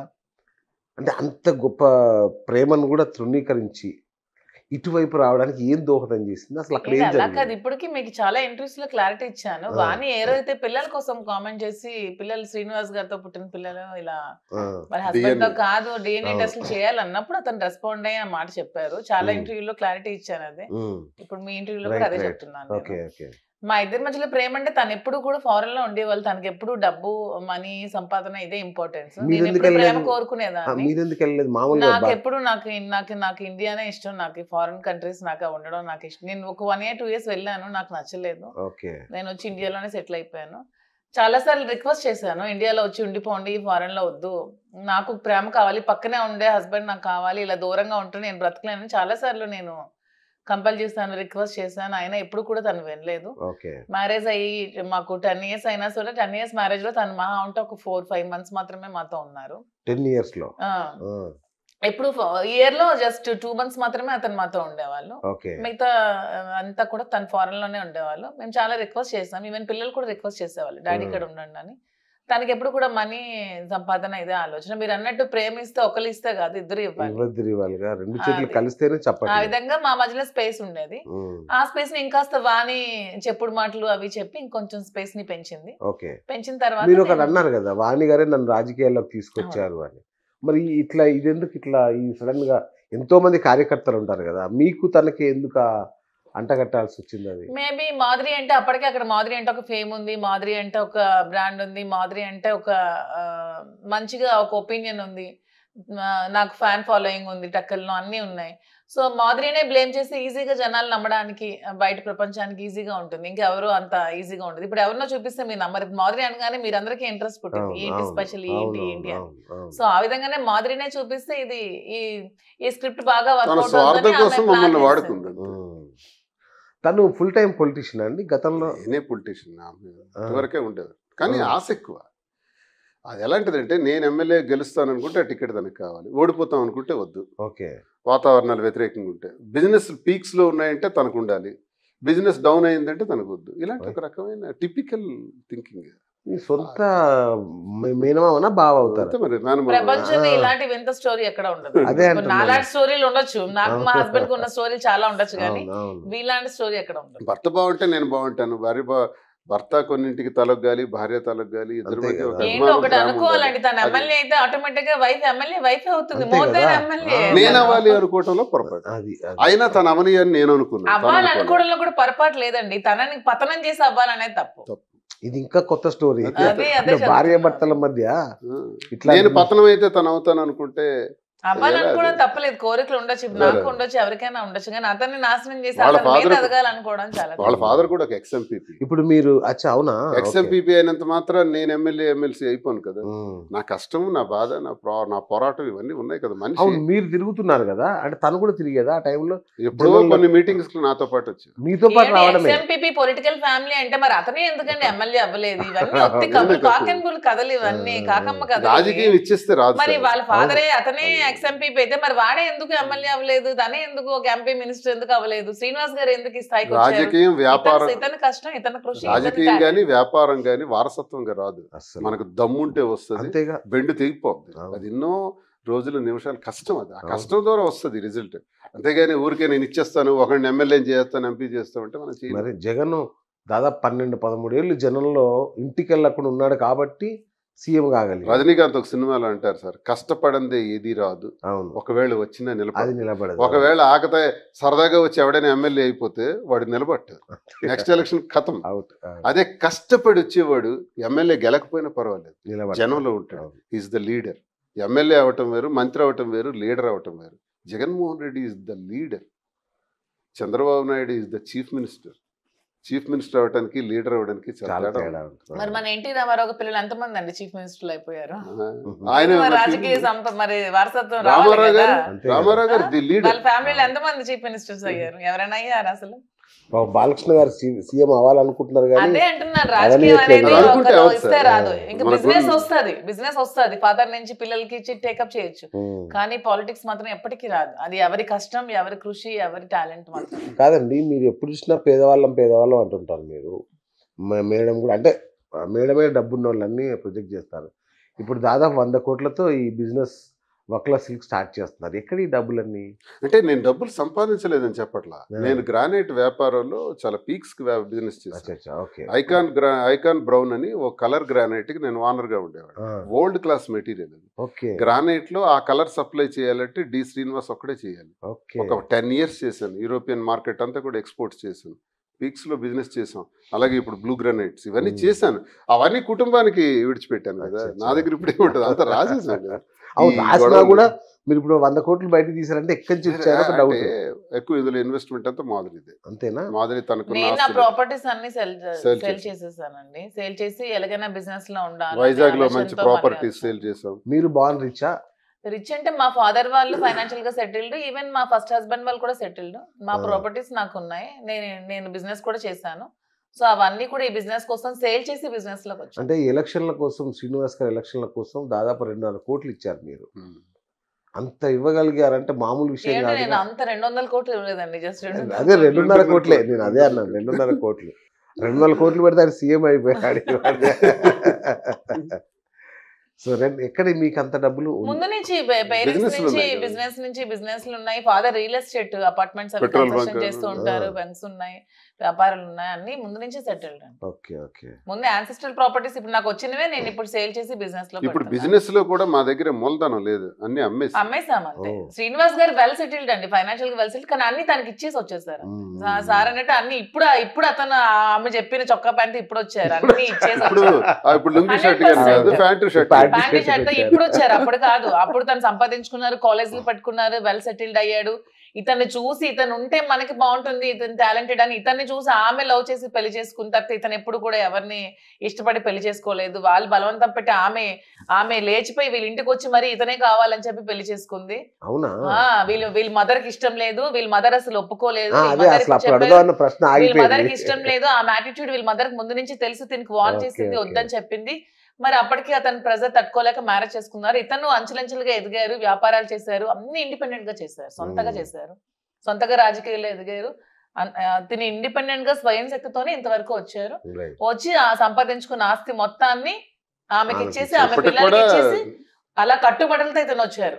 ఇప్పటికీ నా సొసైటీతో ఎక్స్పోర్ట్స్ మైనింగ్ లో చేయగలను, కానీ ఆ ఫీల్డ్ ఆపాం. ఇంకా అది అక్కడ ఆపి ఇప్పుడు ఈ రంగంలోకి వచ్చాం. ఎందుకంటే అది ఆపామంటే ఎప్పుడు పొలిటికల్ ప్రెషర్ ఎక్కువ అవుతుంది ఆ బిజినెస్ మీద. ఇతను బాగా దాన్ని డెవలప్ చేయడం, దీని కష్టాన్ని అంతా అక్కడ పెట్టడం, ఒక 30 crores 40 crores వరకు ఇన్వెస్ట్మెంట్ పెట్టారు క్వారీలో. ఇవన్నీ పెట్టాక ఈ పొలిటికల్ గా మళ్ళీ ఏమాత్రం అటు ఇటు అవుతున్నప్పుడు ఈ పార్టీ ఎప్పుడు రాగానే దీని మీద బిజినెస్ మీద కొడుతున్నారు. సో అందుకని ఇది చూస్ చేసుకోవడం జరిగింది. నాకున్న ఇంట్రెస్ట్, ప్యాషన్, నాకు శారీస్ మీద చాలా ఎక్కువ ఇంట్రెస్ట్ ముందు నుంచి. సో దాని ఎలాగా పొలిటికల్ గా దీన్ని ఎవరు మనకి చేయలేరు. దాన్ని బిజినెస్ లో రకాలు అంటే గవర్నమెంట్ తో లింక్ ఉన్న వ్యాపారాలు కొన్ని ఉంటాయి. లీజ్ గవర్నమెంట్ దగ్గర గవర్నమెంట్ అసెట్స్ లీజ్ కు తీసుకొని చేసే వ్యాపారం చాలా డేంజరస్ వ్యాపారం. ఇలా గవర్నమెంట్ ఉంటే ఇదేంటిది పబ్లిక్ రిలేషన్. ఈ బిజినెస్ పబ్లిక్ తో సంబంధం, గవర్నమెంట్ తో సంబంధం, మాకు ఏ గవర్నమెంట్ లో ఉన్న సంబంధం ఉంటుంది, ఎవరితో ఉండదు. ఈ బిజినెస్ ఏ వ్యాపారికి గవర్నమెంట్ తో సంబంధం ఉంటుంది. ఇది పబ్లిక్ రిలేషన్. పబ్లిక్ లో గుడ్ విల్ ఉంటే చేయగలుగుతాం, పబ్లిక్ నమ్మకాన్ని పొందగలిగితే చేయగలుగుతాం. రైట్. ఇప్పుడు నేను అదే అడుగుదాం అనుకున్నా కదా, వాణి గారిని అలా ఆకట్టుకున్నారు, మాధురి గారిని ఇలా ఆకట్టుకున్నారు, అసలు మీరేం చేస్తున్నారు? అసలు ఈ వశీకరణం మీకెలా వచ్చింది? అసలు శ్రీనివాస్ గారిని ఆకట్టుకోలేని మనిషి అంటే ఎవరు ఉండరండి. మా టెక్కల ప్రజలు కూడా అతను తెలుసుకున్నారు. అతని మంచితనమే అది, అతని మంచితనం, అతని హానెస్టీ, అతని సిన్సియారిటీ, అతని ముక్కుసూటితనం, ఇవే అతనిలో ఉన్న ప్లస్ క్వాలిటీస్. అతను ఎవరైనా ఇష్టపడతారు. నేను ఇంతవరకు రూపాయి లంచం తీసుకోలేదు, అవినీతి చేయలేదు, అక్రమాలు చేయలేదు, భూదందాలు చేయలేదు, భూ కబ్జాలు చేయలేదు. చేస్తే గుడ్ ఛాన్స్ ఇప్పుడున్న కూటమి ప్రభుత్వానికి. నన్ను ఆ రికార్డులన్నీ తీసి నాకు లోపల మంచి వాళ్ళకి ఇన్ని డబ్బులు రావే. బిజినెస్ లో నేను చెప్పాను కదా, ప్రపంచ గ్రానైట్ వరల్డ్ లో నేను సప్లై చేసిన ఐకాన్ బ్రౌన్ అనే colour granite exclusive colour in the world. ఏ గ్రానైట్ వ్యాపారికైనా అడిగితే చెప్తారు. ఐకాన్ బ్రౌన్ వానర్ గా పీక్స్ చేశాను బిజినెస్. అలాగే పొలిటికల్ చాలా కష్టాలు కూడా పడ్డారండి. వ్యాపారాలు కోల్పోయారు, వ్యాపారాలు దెబ్బతీశారు, అప్స్ అండ్ డౌన్స్, సంపాదించిందంతా కోల్పోయారు. 5 ఎలక్షన్స్ 5 సార్లు పోటీ చేశాను, 3,000తోనే పోయాను. ఎంపీగా 3,000 ఒక్కందా. 2014లో 3,400, 2009లో 3,700. ఇదే నా డిఫరెన్స్. అచ్చెన్నాయుడికి అరన్నాయుడికి మధ్య పోటీ చేసిన నేను, మాకు వాళ్ళకి మార్జిన్ ఎప్పుడు 3,000.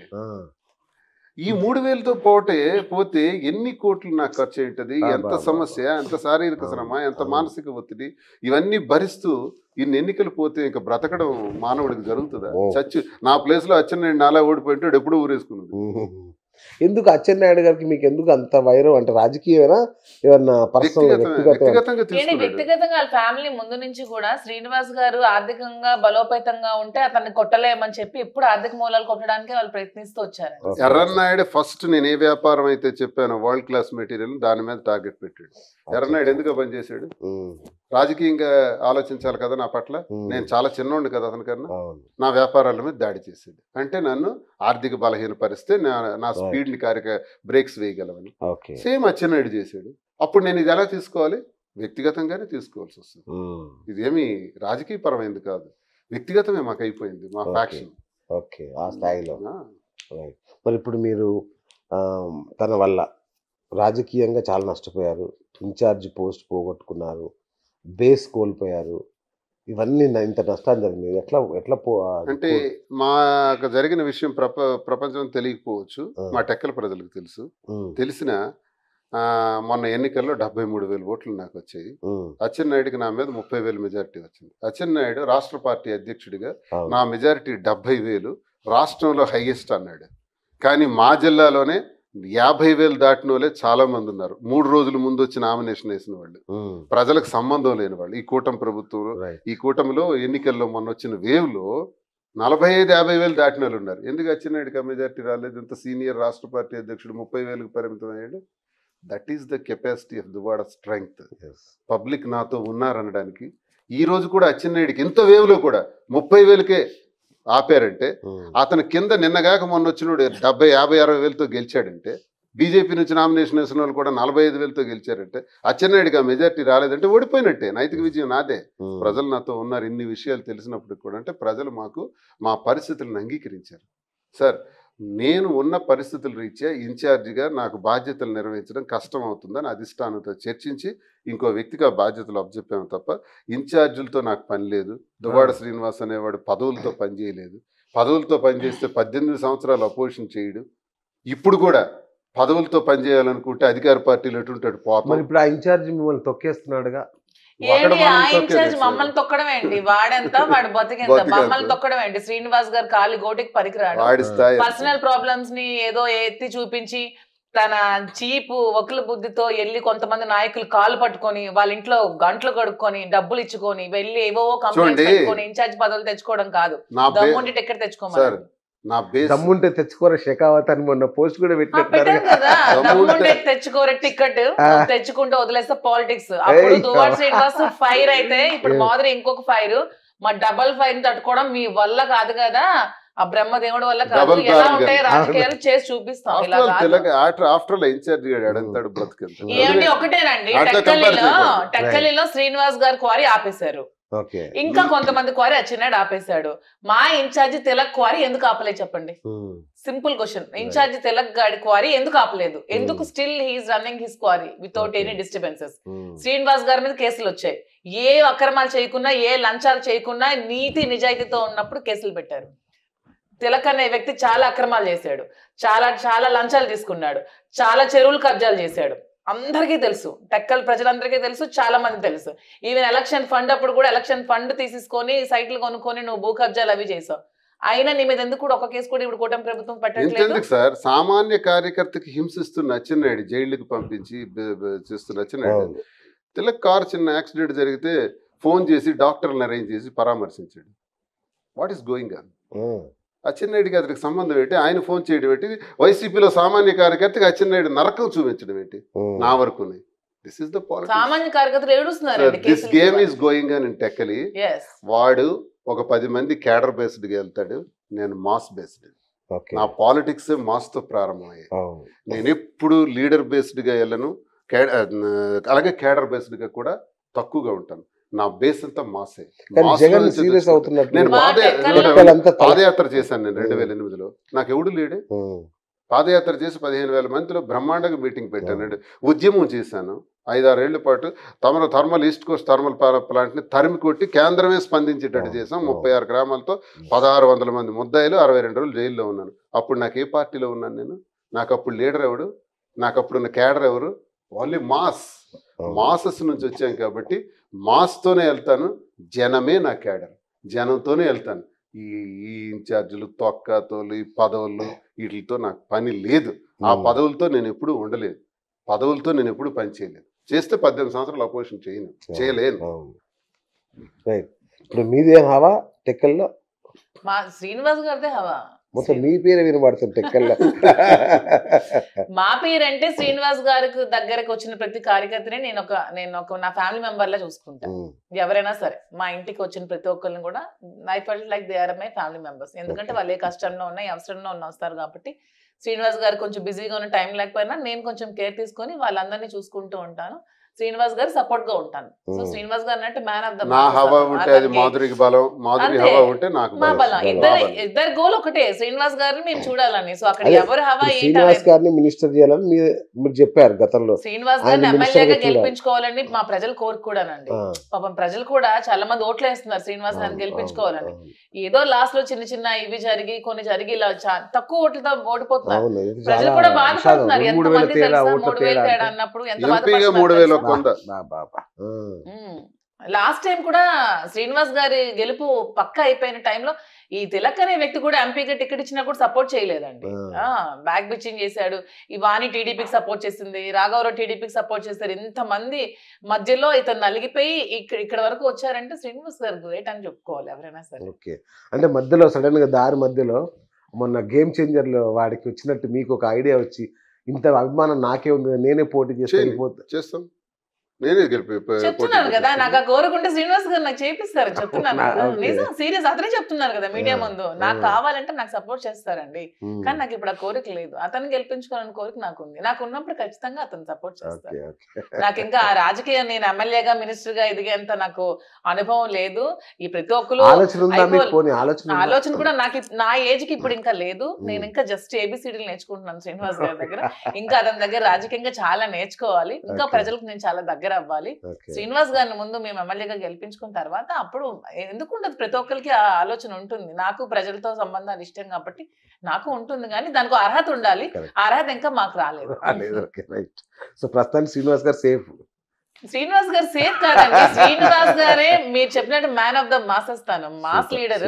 పీపుల్ లో మీ తిలక్ అనే వ్యక్తి ఉన్నాడు కదా, మీరు చెప్పారు ఇన్ఛార్జ్ తొక్కేస్తున్నాడని. కొంతమంది ప్రజలకు తిలక్ ఎవడో కూడా తెలియదు కొన్ని ఏరియాస్ లో. మీరు వెళ్ళి అడిగితే కొన్ని ఏరియాస్ లో రిమోట్ విలేజెస్ లో తిలక్ అనే వ్యక్తి ఎవడో తెలియదు. కానీ దువ్వాడ శ్రీనివాస్ అంటే జిల్లా మొత్తం మీద అందరికీ తెలుసు. జిల్లాయే కదా, మీకు తెలంగాణలో మీ తిలక్ అనే వ్యక్తి మీకు తెలుసా? మీకు తెలుసా ఎవరికైనా దువ్వాడ శ్రీనివాస్ అంటే మీకు తెలుసా? That is the talent of DS Duvvada Srinivas. తన ఆస్తులు సంపాదించకపోయినా ఈ పేరు మంచితనం సంపాదించుకున్నాడు దువ్వాడ శ్రీనివాస్. 2 రాష్ట్రాలనే కాదు ఎన్నో కంట్రీస్. మొన్న ఎవరో యుఎస్ నుంచి ఒక ఆవిడ మమ్మల్ని కలవడానికి వచ్చింది, శ్రీనివాస్ గారి అభిమాని. మొన్న మేము జీవీకే మాల్ కలగానే ఇంకెవరో యుఎస్ నుంచి ఒక పర్సన్ వెనక నుంచి పరిగెట్టుకుంటూ వచ్చాడు, దువ్వాడ శ్రీని చూడాలి, తనతో ఫోటో తీసుకోవాలి ఆలోచనతో. అంతమంది అభిమానులు. మాధురి గారి మనసు గెలుచుకున్న ఆ మగధీరుడు ఎవడనేది అందరికీ ఉంటుంది. So that is DS. తను ఎవరలాగా ఇవన్నీ కొట్టలేరు. మా జగన్మోహన్ రెడ్డి చాలా మంచి వ్యక్తి, భగవంతుడు. తనకి ఇక్కడ జరుగుతున్న కొన్ని ఇవి తెలియట్లేదు అంతే, అతని వరకు చేర్చట్లేదు. కొన్ని మా జిల్లా నాయకులు ఒక కోటరీగా చేరి ఇవన్నీ తెలియని ఇవ్వట్లేదు పాపం అతనికి. మా జగన్మోహన్ రెడ్డి దైవ సమానులు, అతను అంటే మాకు భగవంతుడు సమానం. నాకు వెంకటేశ్వర స్వామి దగ్గరికి వెళ్తే ఎలా గూస్ బంప్స్ వస్తాయో జగన్మోహన్ రెడ్డి దగ్గరికి వెళ్తే నాకు అలాగే వస్తాయి. అంత మంచి వ్యక్తి అతను. నేను కలిసాను. ఇవన్నీ ఇంకా మేము చెప్పలేదు. ఇవన్నీ ఫాల్స్ ఎలిగేషన్స్ ఫ్యాబ్రికేట్ చేసి అధిష్టానం ముందు పెడుతున్నారు. టైమే తెలియజేస్తుంది అంతే. మా పనిలో జరిగిపోయింది, చాలా డ్యామేజ్ అయింది కదా మీరు ఇన్ఛార్జ్. అందుకే మా పనిలో మేము ఉంటున్నాం. ఒకటి వ్యాపారం డ్యామేజ్ జరిగినా ఎట్లా తెలుసుకుంటారండి. లాస్ట్ టైం తీస్తారు, శ్రీనివాస్ గారు టికెట్ తొలగించారు, వారికి టికెట్ ఇచ్చారు. అప్పుడు కూడా తిలకేమో నాదే టికెట్ అని లాస్ట్ మినిట్ వరకు ఎలక్షన్ లో చెప్పారు. టికెట్ ఎవరికి వచ్చింది? God will give the correct judgment. Everybody will know that truth finally. B form ఎప్పుడు మా వద్దకు వచ్చింది తప్ప బీఫామ్ కోసం మేము ఎప్పుడు వెళ్ళలేదు. అది ఎందుకు వస్తుంది అంటే నేను ఎప్పుడు టికెట్లు కూడా పార్టీలు అడగలేదు. ఎప్పుడు నేను కాంగ్రెస్ లో గానీ రాజశేఖర రెడ్డి గారు ఆనాడు 2004లో కూడా బీఆర్పీలో కూడా చిరంజీవి గారు ఇచ్చారు, కానీ నేను అడగలా. నామినేషన్ చిరంజీవి గారు డైరెక్ట్ టెక్కలు వచ్చి నామినేషన్ నా కోసం చిరంజీవి గారు వచ్చారు, టెక్కలు వచ్చి దగ్గరుండి నామినేషన్ వేయించారు. సో నేను ఇప్పుడు అడగలే. సార్ వచ్చారు, అన్నయ్య వచ్చాడంటే నేను పిలవలే, ఆయన వచ్చాడు. అది మా అదృష్టం అంతే. మొన్న టికెట్ అడగలేదు, ఎమ్మెల్సీ అడగలేదు, అంతకు ముందు కూడా అడగలేదు. ఎప్పుడు కూడా దువ్వాడ శ్రీనివాస్ ఎవరి దగ్గరికి వెళ్ళి దేహి అని ఏది కూడా అడగలేదు. బలం నాకంటూ ఒక శక్తి ఉంటే ఎవరైనా ఇస్తారండి. ఎవరైనా జగన్ అన్న ఒక మాకు రాజశేఖర గారితో అడగలేదు. వైఎస్ కుటుంబం మీకు ఏంటి అంత అనుబంధం అంటే అప్పుడు బాగా యంగ్ కదా కుర్రాడిని, ఆ స్పీడ్ ఆ ఇవి చూసి ఆయన నచ్చేవాడు, ప్రోత్సహించేవాడు. ఆయన పాదయాత్రలో 2003లో గ్రాండ్గా జిల్లాలో పనిచేశాను. ఎర్రన్నాయుడికి ఎగ్నెస్ట్గా కార్యక్రమాల కాన్స్టిట్యున్సీలో చాలా గ్రాండ్గా చేశాను. ఇంకా పాదయాత్ర పూర్తి అవ్వకముందే శ్రీనివాస్ నువ్వు పోటీ చేయని చెప్పేసినాడు సార్. చెప్పేస్తే వెంటనే రాఘవరావు వాణి వెళ్ళి ఆ టికెట్ మాకు కావాలి, లేదంటే ఇండిపెండెంట్గా వేస్తాం అన్నారు. అప్పుడు రాజశేఖర రెడ్డి గారు నాకు బ్లాంక్ బీ ఫామ్ ఇచ్చేసారు. ఇది నీకు శ్రీనివాస్ నీకు ఇస్తున్నా, నువ్వు ఎవరి పేరు రాసుకుంటావు నీ ఇష్టం, నీకే ప్రశ్నిస్తాను అన్నాడు. అంటే అప్పుడు ఎందుకంటే డి వాణి పేరు రాసేస్తాను. 2004, 2024 20 సంవత్సరాల నుంచి మా అంతర్గతంగా జరుగుతున్న ఆధిపత్య పోరులో ఇది ఒక భాగం. 2004లో. సో ఇవన్నీ అప్ అండ్ డౌన్స్ పడ్డాం. రాజశేఖర రెడ్డి గారి ద్వారా నేను జిల్లాకు పరిచయం అయ్యాను. శ్రీనివాస్ అని నాకు గౌరవంగా ఆ జిల్లాలో, అందుకే నాకు ఆయన దైవ సమానుడు. ఆయనకి నాకు ఈ ఒక ఎమ్మెల్సీ ఎన్నికల్లో ధర్మాన ప్రసాద్కి నాకు పెద్ద గొడవలు వచ్చినాయి. నేను ఒక వ్యక్తికి సపోర్ట్ చేశాను, ఆయన ఒక వ్యక్తి. ఆ సందర్భంలో శ్రీని కావాలా నేను కావాలా తేల్చుకోండి అని ఆయన సవాల్ పెట్టడం వల్ల నాకు వదులుకోవాల్సి వచ్చింది. ఆ రాజశేఖర రెడ్డి గారికి ఇష్టం లేదు నన్ను వదలటం. ఆయన సస్పెండ్ అయ్యాను. సస్పెండ్ అయిన తర్వాత చిరంజీవి గారు నన్ను కబురు పెట్టారు. చిరంజీవి గారు పిలుపు మేరకు వెళ్ళాను. ఆయన నాకు చాలా గౌరవించాడు. ఆయన అంటే నాకు చాలా రెస్పెక్ట్, అన్నయ్య అంటే చాలా గౌరవం. అలా అది అయిపోయింది. తర్వాత ఆయన పార్టీ కాంగ్రెస్లో కలిపేశారు. మళ్ళీ మాకు ఇబ్బంది వచ్చింది. ఈలోగా జగన్మోహన్ రెడ్డి గారు రావటం. జగన్మోహన్ రెడ్డి గారు వచ్చిన దగ్గర నుంచి ఏ జన్మలో కలిసి పుట్టామో ఏంటో నాకు తెలియదు, కానీ నాకు ఒక రక్త సంబంధంలా చూసాడు. మీరు బినామీ అంట కదా జగన్కి? బినామీ అబద్ధం. భక్తుడండి, అవన్నీ ఫేక్ గానీ సార్తో చాలా దీనిగా సార్ నాకు అలా చూశాడు. 2014లో టికెట్ ఇచ్చాడు, 19లో టికెట్ ఇచ్చారు, 24లో ఇచ్చారు, ఎమ్మెల్సీని చేశారు, గౌరవాన్ని పెంచారు. సో పెద్ద ఆయనతో కలిసిన వాళ్ళు ఎవరిని జగన్ గారు పెద్దగా ప్రోత్సహించలేదు కదా. మీ విషయంలో మాత్రం ఇంకా ఇది అంటే మీ మధ్య అనుబంధం ఇంకా పెరిగింది. జగన్ అది ఎక్కడుంది సార్, అది తప్పది. రాజశేఖర రెడ్డి గారితో ఉన్న ప్రతి ఒక్క వ్యక్తి కూడా ఇప్పుడు జగన్ అంతా ఉన్నారు. ఎవరో కొంతమంది స్వార్థపరులు పోతే పోవచ్చు. అయ్యో కాదండి, కేవీపీ లాంటి వాళ్ళు. కేవీపీ పోతే రాజశేఖర రెడ్డి గారితో ఉన్నోళ్ళు ఒక కేవీపీ ఉన్నాడు సార్. ధర్మాన ప్రసాద్ ఎవరు రాజశేఖర రెడ్డితో ఉన్నారు. బొత్స సత్యబాబు ఎవరు రాజశేఖర రెడ్డి గారితో ఉన్నోళ్ళు సీనియర్ లీడర్స్. పెద్దిరెడ్డి రామచంద్రారెడ్డి గారు, అందరూ రాజశేఖర రెడ్డి గారితో వచ్చిన వాళ్ళందరూ ఇక్కడ జగనన్న ఆశీస్సులతో, జగనన్న సహకారంతో బాగా ఉన్న వాళ్ళందరినీ కూడా బాగా చూసుకున్నారు. ఆయన ఎవరికి అలా చూడలేదమ్మో, తప్పదు, రాంగ్ అలిగేషన్ సార్. తండ్రి అడుగుజాడల్లో ఆయన నడిచాడు. రాజన్న పరిపాలన రాజన్న ఒక అడుగు ఇస్తే ఈయన 2 అడుగులు వేసి పరిపాలించాడు. అలాంటి పరిపాలన దక్షత కలిగిన వాడు మళ్ళీ భారతదేశంలో కనపడ్డు జగన్మోహన్ రెడ్డి.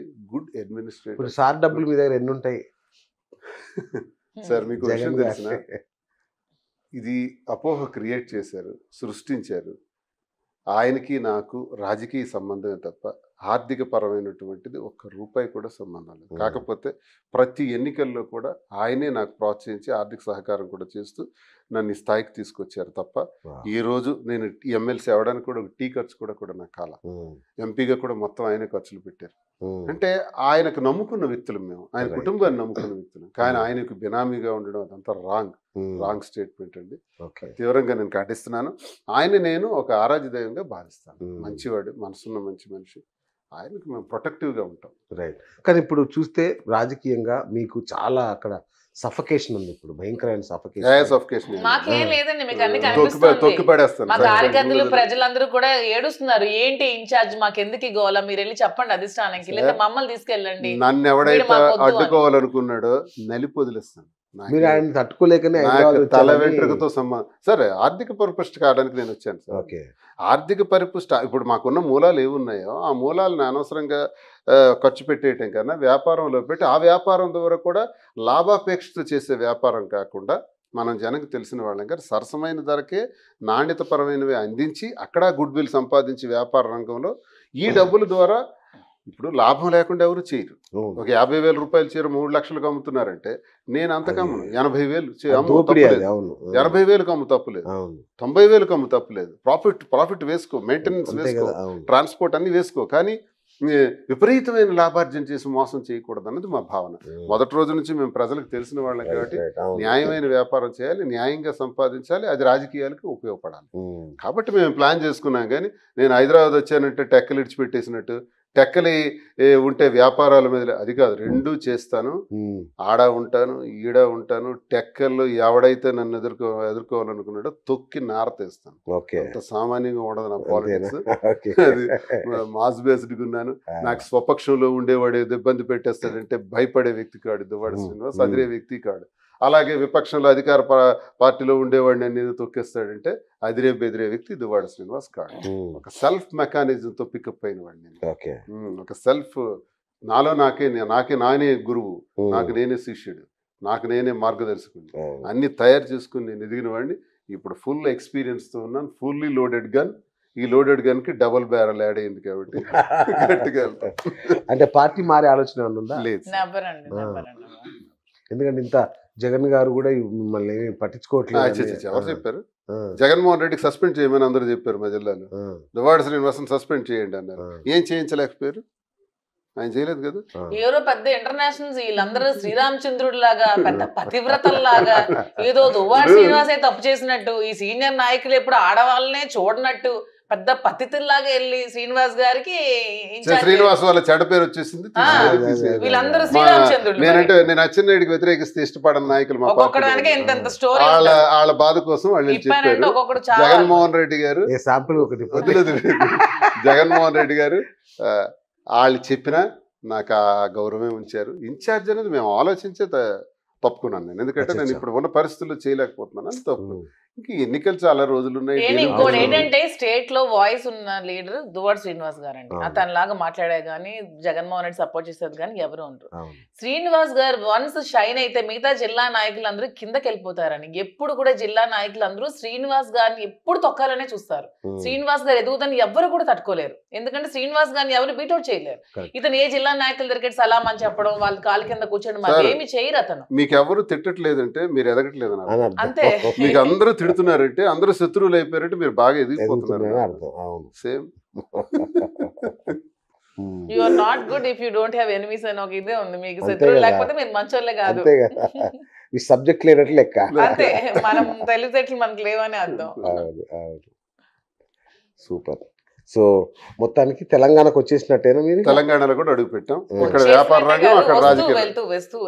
ఇక్కడ వ్యాపార రంగం, అక్కడ రాజకీయం. రెండు కళ్ళు. రెండు రాష్ట్రాల ప్రజలకి బద్దులమై ఉంటాం. వాళ్ళ ఆశయాలకి, వాళ్ళ అభిప్రాయాలకి, వాళ్ళ మన్ననలు పొందే విధంగా ఉంటాం. వ్యాపారంలో కూడా మా గుడ్ విల్ పెంపొందించుకుంటూ కస్టమర్స్ తాలూకా మా మనసుల్ని దోచుకునే విధంగా వాళ్ళకి సరసమైనటువంటి ధరలకే ఇచ్చి వాళ్ళ అభిమానాలు, ఆప్యాయతలు పొందుతాం. తెలంగాణ అనేది బ్రతకడానికి వచ్చే వాళ్ళకి చాలా వాళ్ళకి లైఫ్ ఇస్తుంది. తెలంగాణ, హైదరాబాద్ ఘన స్వాగతం పలుకుతుంది. నిజంగా రెడ్ కార్పెట్ స్వాగతిస్తుంది బ్రతకడానికి వచ్చే వాళ్ళు. మన చాలా మందికి మాకు కూడా వెన్ కంపేర్ టు ఆంధ్ర, నాకు హైదరాబాద్ పీపుల్ అంటే చాలా ఇష్టం. మంచి మనసున్న వాళ్ళు, ఎంత ఆదరిస్తారు, ఎంత ప్రేమ చూపిస్తారు అంటే వాళ్ళ ప్రేమకు అసలు నేను ముగ్ధురాలను అయిపోయాను అనుకోండి. అసలు నిజంగా ఫిదా, అంత మంచి మనసున్న వాళ్ళు. సో అందుకనే మేము వ్యాపార పరంగా ముందు హైదరాబాద్ లో స్టార్ట్ చేద్దామని అనుకున్నాం. సూపర్. ఇప్పుడు ప్రభుత్వ పరంగా మొన్న కూడా కేసు పెట్టినట్టున్నారు కదా పవన్ కళ్యాణ్ ని, గతంలో మీరు చెప్పు చూపించారనే అలిగేషన్ మీద. పవన్ కళ్యాణ్ నాకు పోలీస్ స్టేషన్ కి రప్పించారు, ఒక ఎఫ్ఐఆర్ వేశారు. అలాగే ఒంగోలులో కూడా వేసారంట, ఇంకా చిత్తూరులో కూడా వేసారు. ఏదో ప్లాన్ ఉంది రాష్ట్రం అంతా తిప్పడానికి, నన్ను ఇబ్బంది పెట్టడానికి. చేయని ప్రాబ్లం లేదు. నేను అడిగింది ఏంటంటే, నాకు ఎందుకు పోలీస్ స్టేషన్కి నన్ను రప్పించారు అంటే, మీరు పవన్ కళ్యాణ్కి చెప్పు చూపించారు. ఎస్ చూపించాను, నేనే చూపించానా? మరి పవన్ కళ్యాణ్ మంత్రుల పైన చెప్పు చూపించలేదా? నువ్వెంత, నీ బ్రతికెంత అని సాక్షాత్తు ముఖ్యమంత్రి జగన్మోహన్ రెడ్డి గారిని సంబోధించలేదా? మరి వైసీపీ నా కొడకల్లారా అని మా పార్టీ కార్యకర్తలకి మాట్లాడలేదా? చెయ్యికంత నన్ను దూరం వస్తే కొట్టిపడేస్తాను అని అనలేదా? ఇవన్నీ మీకు సూక్తి ముక్త వాళ్ళ అనిపిస్తుందా? వాటి మీద కేసు కట్టండి. కానీ మాదిరి గారు, మీరు పవన్ కళ్యాణ్ తిట్టడం వల్లనే ఇదంతా జరుగుతుంది. నేను ఇప్పటికీ తిడతానండి. ఇప్పుడు శ్రీనివాస్ గారు ఎప్పుడో 2 సంవత్సరాల క్రితం పవన్ కళ్యాణ్ కి ఏదో చెప్పు చూపించి మాట అన్నారు. అది కూడా ఎందుకు, మా అధినేత జగన్మోహన్ రెడ్డి గారిని పవన్ కళ్యాణ్ గారు తిట్టే కామెంట్ చేశారని తిట్టారు, కేసు ఫైల్ చేశారు. మరి ఇప్పుడు ఆడపిల్లని నా మీద నీచాత ట్రోల్స్ చేస్తున్నారే, ఈ జనసేన టీం వాళ్ళు కొంతమంది వీడియోస్ పెడుతున్నారు, నన్ను చంపేస్తానని బెదిరించారు. మరి అవి నేను తీసుకెళ్లి పోలీస్ స్టేషన్ లో కంప్లైంట్ పెడితే ఎందుకు ఎఫ్ఐఆర్ ఫైల్ చేయలేదు?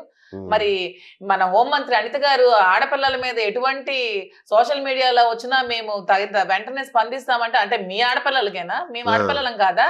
నువ్వు ఇదే ప్రాబ్లమ్స్ ఫేస్ చేసి వచ్చానని చెప్పావే ఒక మహిళగా, మరి మీ ప్రాబ్లమ్స్ ఫేస్ చేస్తుంటే మేము కంప్లైంట్ పెట్టుకుంటే మా మీద ఎందుకు మీరు ఎఫ్ఐఆర్ ఫైల్ తీసుకోవట్లేదు? తిరుపతిలో ఏది లేకుండా నా మీద ఎందుకు కేసు ఫైల్ చేశారు? ఒక్క ఎవిడెన్స్ ఉందా నేను రీల్ చేశానని?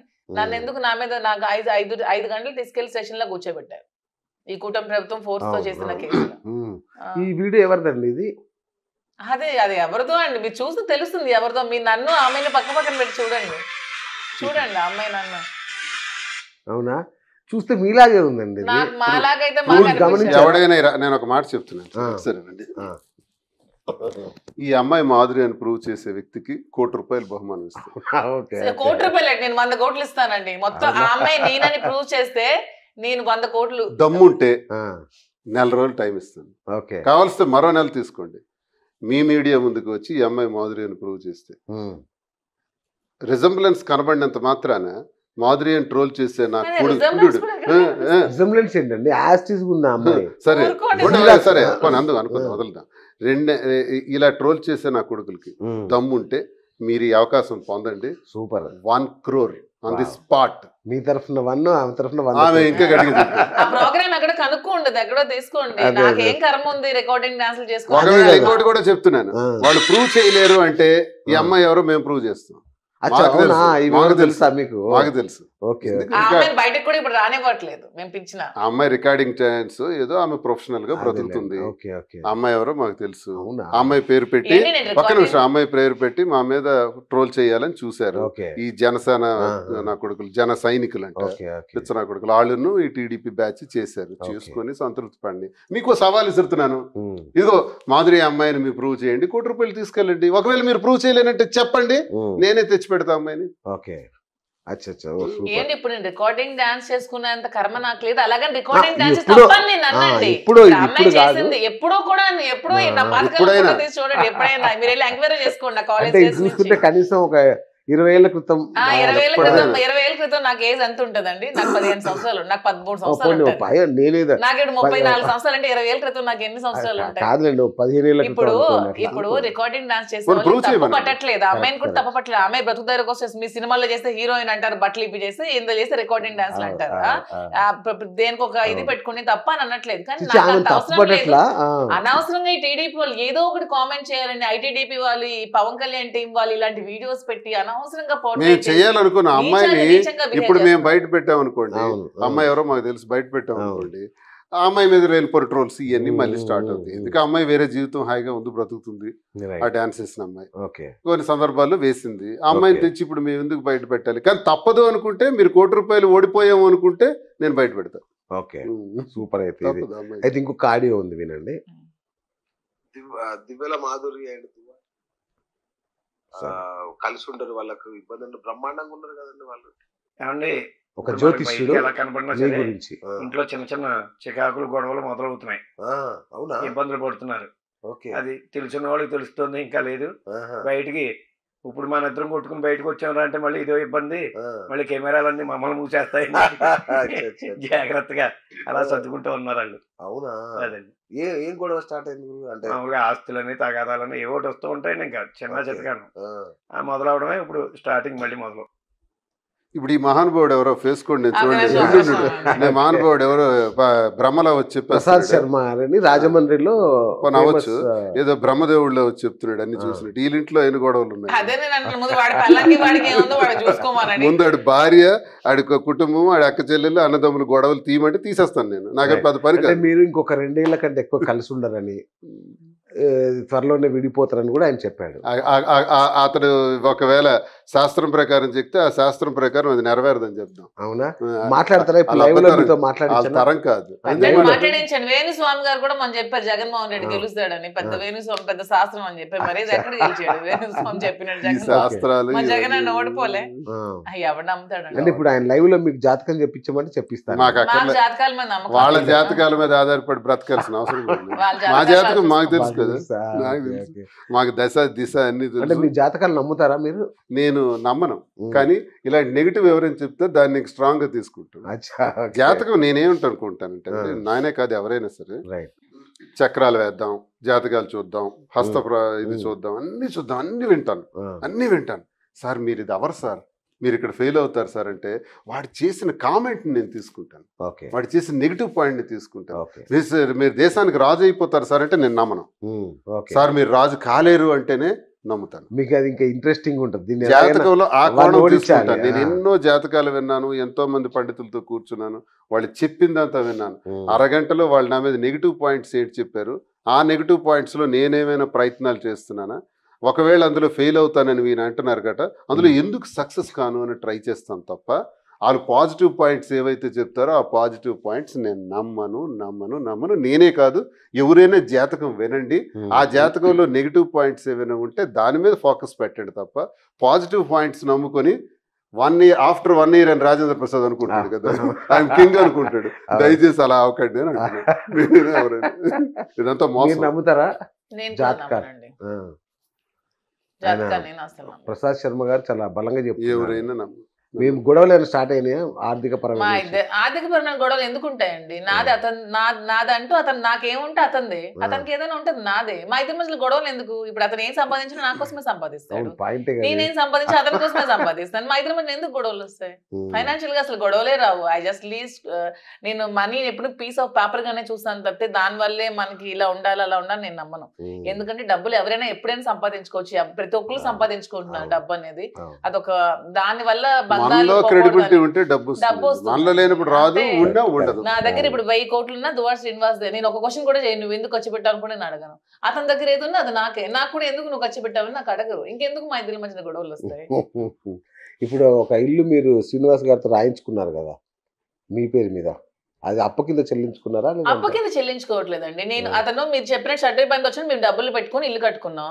ఆమె వచ్చి ఎవరు ఆక్యుపై చేసుకోవాలన్నప్పుడు నా పేరు మీద రాసుకున్నాం. ఇప్పుడు శ్రీనివాస్ గారి పేరు మీద ఉంటే అది కూడా మాకు పోతుంది అన్నప్పుడు రాయించుకున్నాం. అంతే తప్పితే ఇప్పుడు నాకు ఆస్తి కావాలి. 7 కోట్ల రూపాయలతో కట్టిన ఇంట్లో ఇప్పుడు వాణి ఉంటుంది, ఆ ఇంటికి తాళం వేశారు, పలాసలో ఉన్నాను. ఇప్పుడు ఈ ఇంటికి తాళం వేస్తే కష్టపడి కట్టుకుని ఇల్లు ఇది ఆమె కూడా ఖర్చు పెట్టింది కదా, ఈ ఇంటికి తాళం వేస్తే మేము ఖర్చు పెట్టిందో పక్కన పెడితే మా ఇద్దరు ఉండడానికి మేము నిర్మించుకున్నామండి ఇల్లుని. మళ్ళీ మా ప్రజలు మా దగ్గర ఉండాలి, మా దగ్గరికి రావాలి, మాతో మేము అందుబాటులో ఉండాలని టక్కల్లో మేము నిర్మించుకున్న ఇల్లు.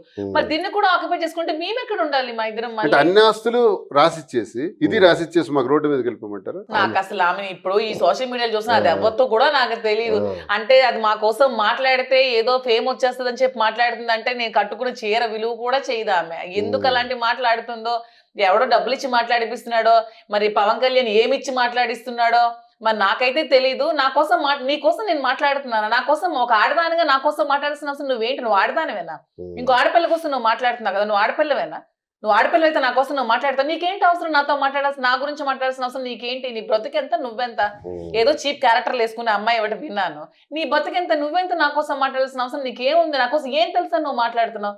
నాతో కలిసి పుట్టావా? నాతో కలిసి ట్రావెల్ చేసావా? నా ఊరా నా వాడా అనేది ఏమని నువ్వు నా కోసం మాట్లాడుతున్నావు? నీకున్న అర్హత ఏంటి? నీకేమిచ్చి మాట్లాడిపిస్తున్నాడు మీ పవన్ కళ్యాణ్?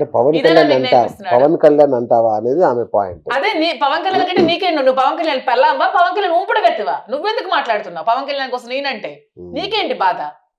ఇప్పుడు నీకేంటి పెయిన్ అండి? నీ కోసం మాట్లాడితే నువ్వు నాతో మాట్లాడు. వాళ్ళ అభిమాని కార్యకర్త అయితే మీ పవన్ కళ్యాణ్ నీకు చెప్పాడా మాట్లాడమని? జగన్ మా అభిమాని, జగన్ గారు విమర్శిస్తూ మేము విమర్శించము. జగన్ కి నువ్వే విమర్శించు, నోరు మూసుకోమనంటే మేము విమర్శించు. జగన్ పోలీస్ అయితే ఎవరో మొన్న నాకు చూసిన ఎవరో వీడియోస్ పెట్టారు, ఈమె ఎవరో నీ కోసం మాట్లాడుతున్నారు, నాకు ఎవరో కూడా తెలియదు అసలు. ఆమె అసలు నేను ఎప్పుడు ఆమెను ఎక్కడ కూడా చూడలేదు. ఇదేదో వీడియోస్ పెడుతూ మాట్లాడడం చూసి ఏమేమో మాట్లాడేస్తున్నారండి. మీ ఇంటర్వ్యూలో ఒకసారి చూస్తాను, ఎవరో ఒక ఆమె ఏదోదో మాట్లాడేస్తూ ఉంటది వచ్చి, ఆ కృష్ణకుమారి గారు ఏదోదో మాట్లాడేస్తుంటారు. ఇంకొక ఆవిడ మీతో ఒక ఇంటర్వ్యూ చేశారు, ఆవిడ ఏదోదో మాట్లాడేస్తారు. సరదాగా ఉంటే ఆమె రహస్యాలు కూడా వెతికేసి బయట పెట్టేమంటే పెట్టేది. అంతే పెద్ద విచిత్రం కాదు. నోరు మూసుకొని నువ్వు ఎక్కడ ఉండాలి అక్కడ మేము మీ జోలికి రావు. అనవసరంగా మాట్లాడితే మాత్రం మీ మచ్చలు కూడా తీసేయాల్సి వస్తుంది. సభ్య సమాజానికి ఏం సందేశం ఇస్తున్నారు అంటది. సభ్య సమాజానికి మా ఇద్దరం పెళ్లి చేసుకున్నామండి, మా ఇద్దరం ఒకరికొకరు కలిసి ఉన్నామండి, మా ఇద్దరం భార్యాభర్తలతో విడిపోయాం, గొడవలలో కలిసి ఉన్నాం. ఇది మా బతుకు. మేమేం మీలాగా 100 మందితో ఉండట్లేదు కదా. మా ఇద్దరం జెన్యున్ గా ఒకరికొకరు కలిసి ఉన్నాం. మీకేంటి పెయిన్ మధ్యలో? మీకేంటి ప్రాబ్లమ్? సభ్యసానికి ఏం సమాధానం ఇవ్వాలి? ఇంకెంత మేము ఇచ్చిన సందేశం మంచిగానే ఇచ్చాం. మేమిద్దరం గొడవలు పడి వచ్చాము. ఇంక ఇలాగ రిపీట్ అవ్వకుండా ఒకరికొకరు కలిసి మాకున్న ప్యాషన్ ని, మా ముందున్న ఏమంటారు మా గమ్యాన్ని చేరుకోవడానికి మా ఇద్దరం కలిసి స్ట్రాంగ్ గా ఉన్నాం. మంచిగా ఇదే ఇస్తున్నాం, మేము మంచి సందేశం ఇస్తున్నాం. తప్పేమి ఇచ్చాం. ఒకసారి యాక్సిడెంట్ అయింది కదా, మీరు యాక్సిడెంట్ ని ఆత్మహత్య యత్నంగా అది చిత్రీకరించుకున్నదాన్ని యాక్సిడెంట్, నేను డిప్రెషన్ ఉన్నప్పుడు కార్ డ్రైవ్ చేశాను, యాక్సిడెంట్ అయింది. ఆ వాయిస్ ని ఫేక్ గా అది మాడ్యులేట్ అది చేశారు. ఒరిజినలా ఫేక్ Fake. ఫేక్ వాయిస్ అవునా? దాని మీద, అందుకే అది అప్పుడే పోయింది. ఆ వాయిస్ ఎవరు పెట్టారో ఏం పెట్టారో మాకు తెలియదు. ఓకే దాన్ని చిత్రీకరించాల్సిన అవసరం కూడా ఆ లేదు. వాయిస్ నిజమైతే ఆ వాయిస్ కి ఈక్వలెంట్ గా కంప్లైంట్స్ కూడా ఉండాలి కదా, లేవే. నాకు మేము ఎక్కడ ఇష్టమైన కార్ అది. పలానా వాళ్ళు మాకు చంపించారని మేము అక్కడ కంప్లైంట్ ఇవ్వలేదు. అంటే వాయిస్ ఎలా మీరు నిజం అవుతుంది? దీన్ని ఆత్మహత్య లాగా చిత్రీకరించు అన్నట్టుగా మీరు మరి దాని మీద మాట్లాడినట్టుగా- కంప్లైంట్ కూడా ఇవ్వాలి కదా, చిత్రీకరిస్తే అయిపోదు. ఆ, ఇప్పుడు మేము వాయిస్ ప్రకారం ఒకరి కంప్లైంట్ రిజిస్టర్ అయి ఉండాలి కదా, ఎక్కడ ఏం కాలేదు, ఎవరితో మేము అనలేదు, కావాలని ఫ్యాబ్రికేట్ చేస్తారు. అది కూడా గొడవ జరిగిన 4 రోజుల తర్వాత వెంటనే రిలీజ్ చేయాలి. చూసారు ఉంపుడు గత్తె. మేము చెప్తున్నా మొగుడు పిల్లలని, నీకేంటి మధ్యలో నొప్పి, ఉంపుడు గత్తె అని పెడతావు, ఏం పెడతావు, నీకేంటి ప్రాబ్లం, నీకేంటి అంత ఇదిగా ఉంది, నువ్వు ఉంపుడు గత్తెవా పవన్ కళ్యాణ్కి అంత రెచ్చిపోతున్నావు, నువ్వు ఉంపుడు గత్తెవై ఉంటావు, అంతేగాని మాకు అంత అవసరం ఏంట్లేదు, మీ ఇద్దరం వైఫ్ అండ్ హస్బెండ్ గా మేము ఉన్నాం. డైవర్స్ పిటిషన్ కోర్టులో ఉంది కాబట్టి న్యాయస్థానాన్ని గౌరవించి మేము డైవర్స్ కోర్టులో ఉండగా మీరు ఇట్లా కలిసి ఉండకూడదు కదా. అంటే ఎంతవరకు డైవర్స్ రాకపోయినా అంతవరకు మేము ఎలాగ ఉండాలా, మా లైఫ్ లేదు అలా కలిసి ఉండకూడదని కోర్టు ఆర్డర్స్ ఏం లేవు. వివాహం చేసుకోకూడదు, వివాహం చేసుకోవాలంటే డైవర్స్ అవ్వాలి. సహజీవనం అట్లా చేయొచ్చా? లీగల్.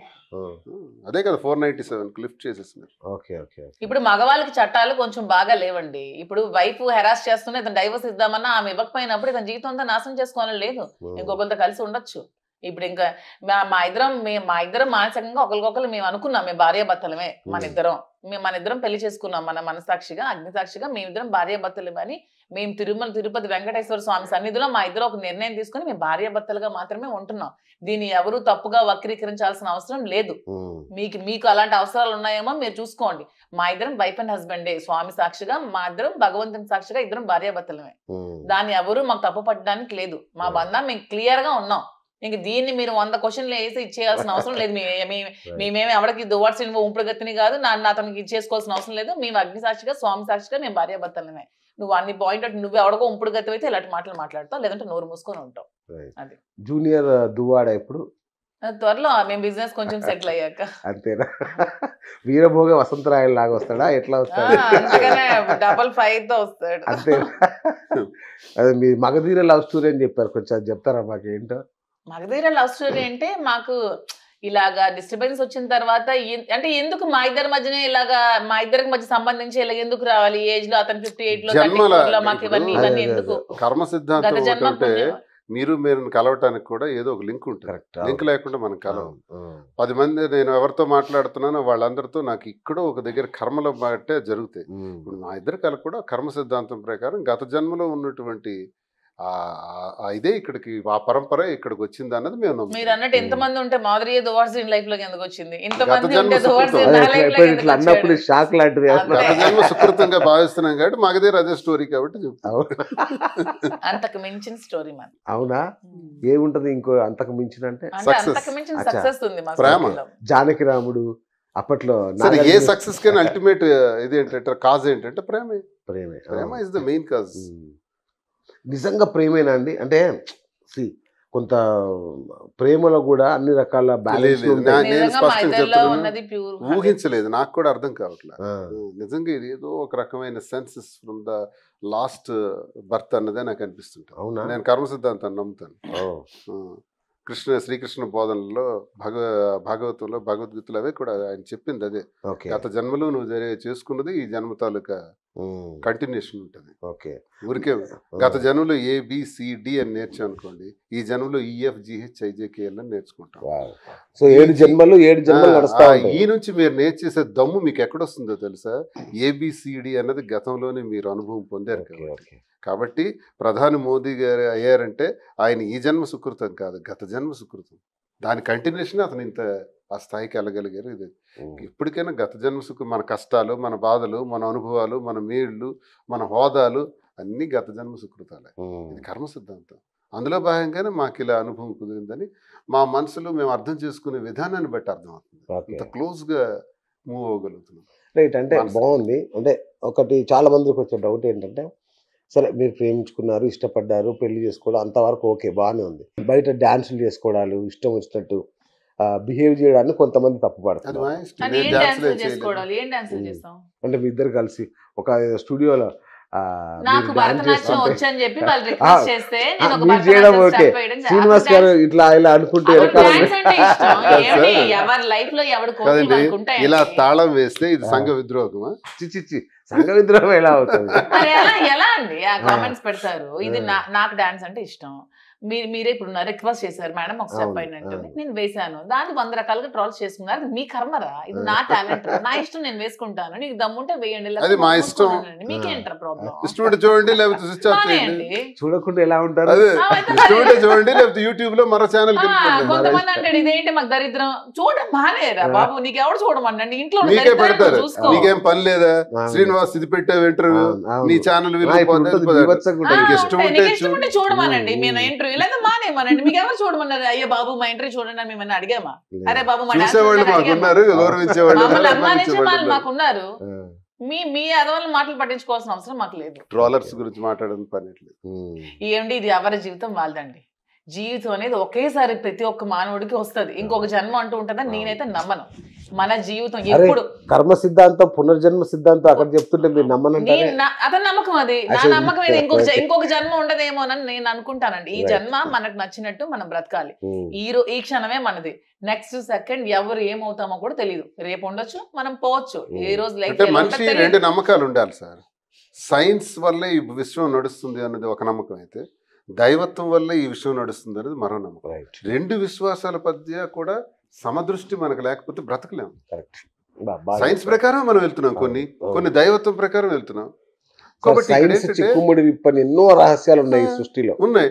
ఇప్పుడు నేను గత జన్మ సారాంశం ప్రకారం ఇది అవుతుంది అని అనుకుంటే కెమికల్ బ్యాలెన్స్ కూడా ఉంది, కెమికల్ ఇంపాక్ట్ కూడా ఉంటుంది, కెమికల్ రియాక్షన్ కూడా ఉంటుంది.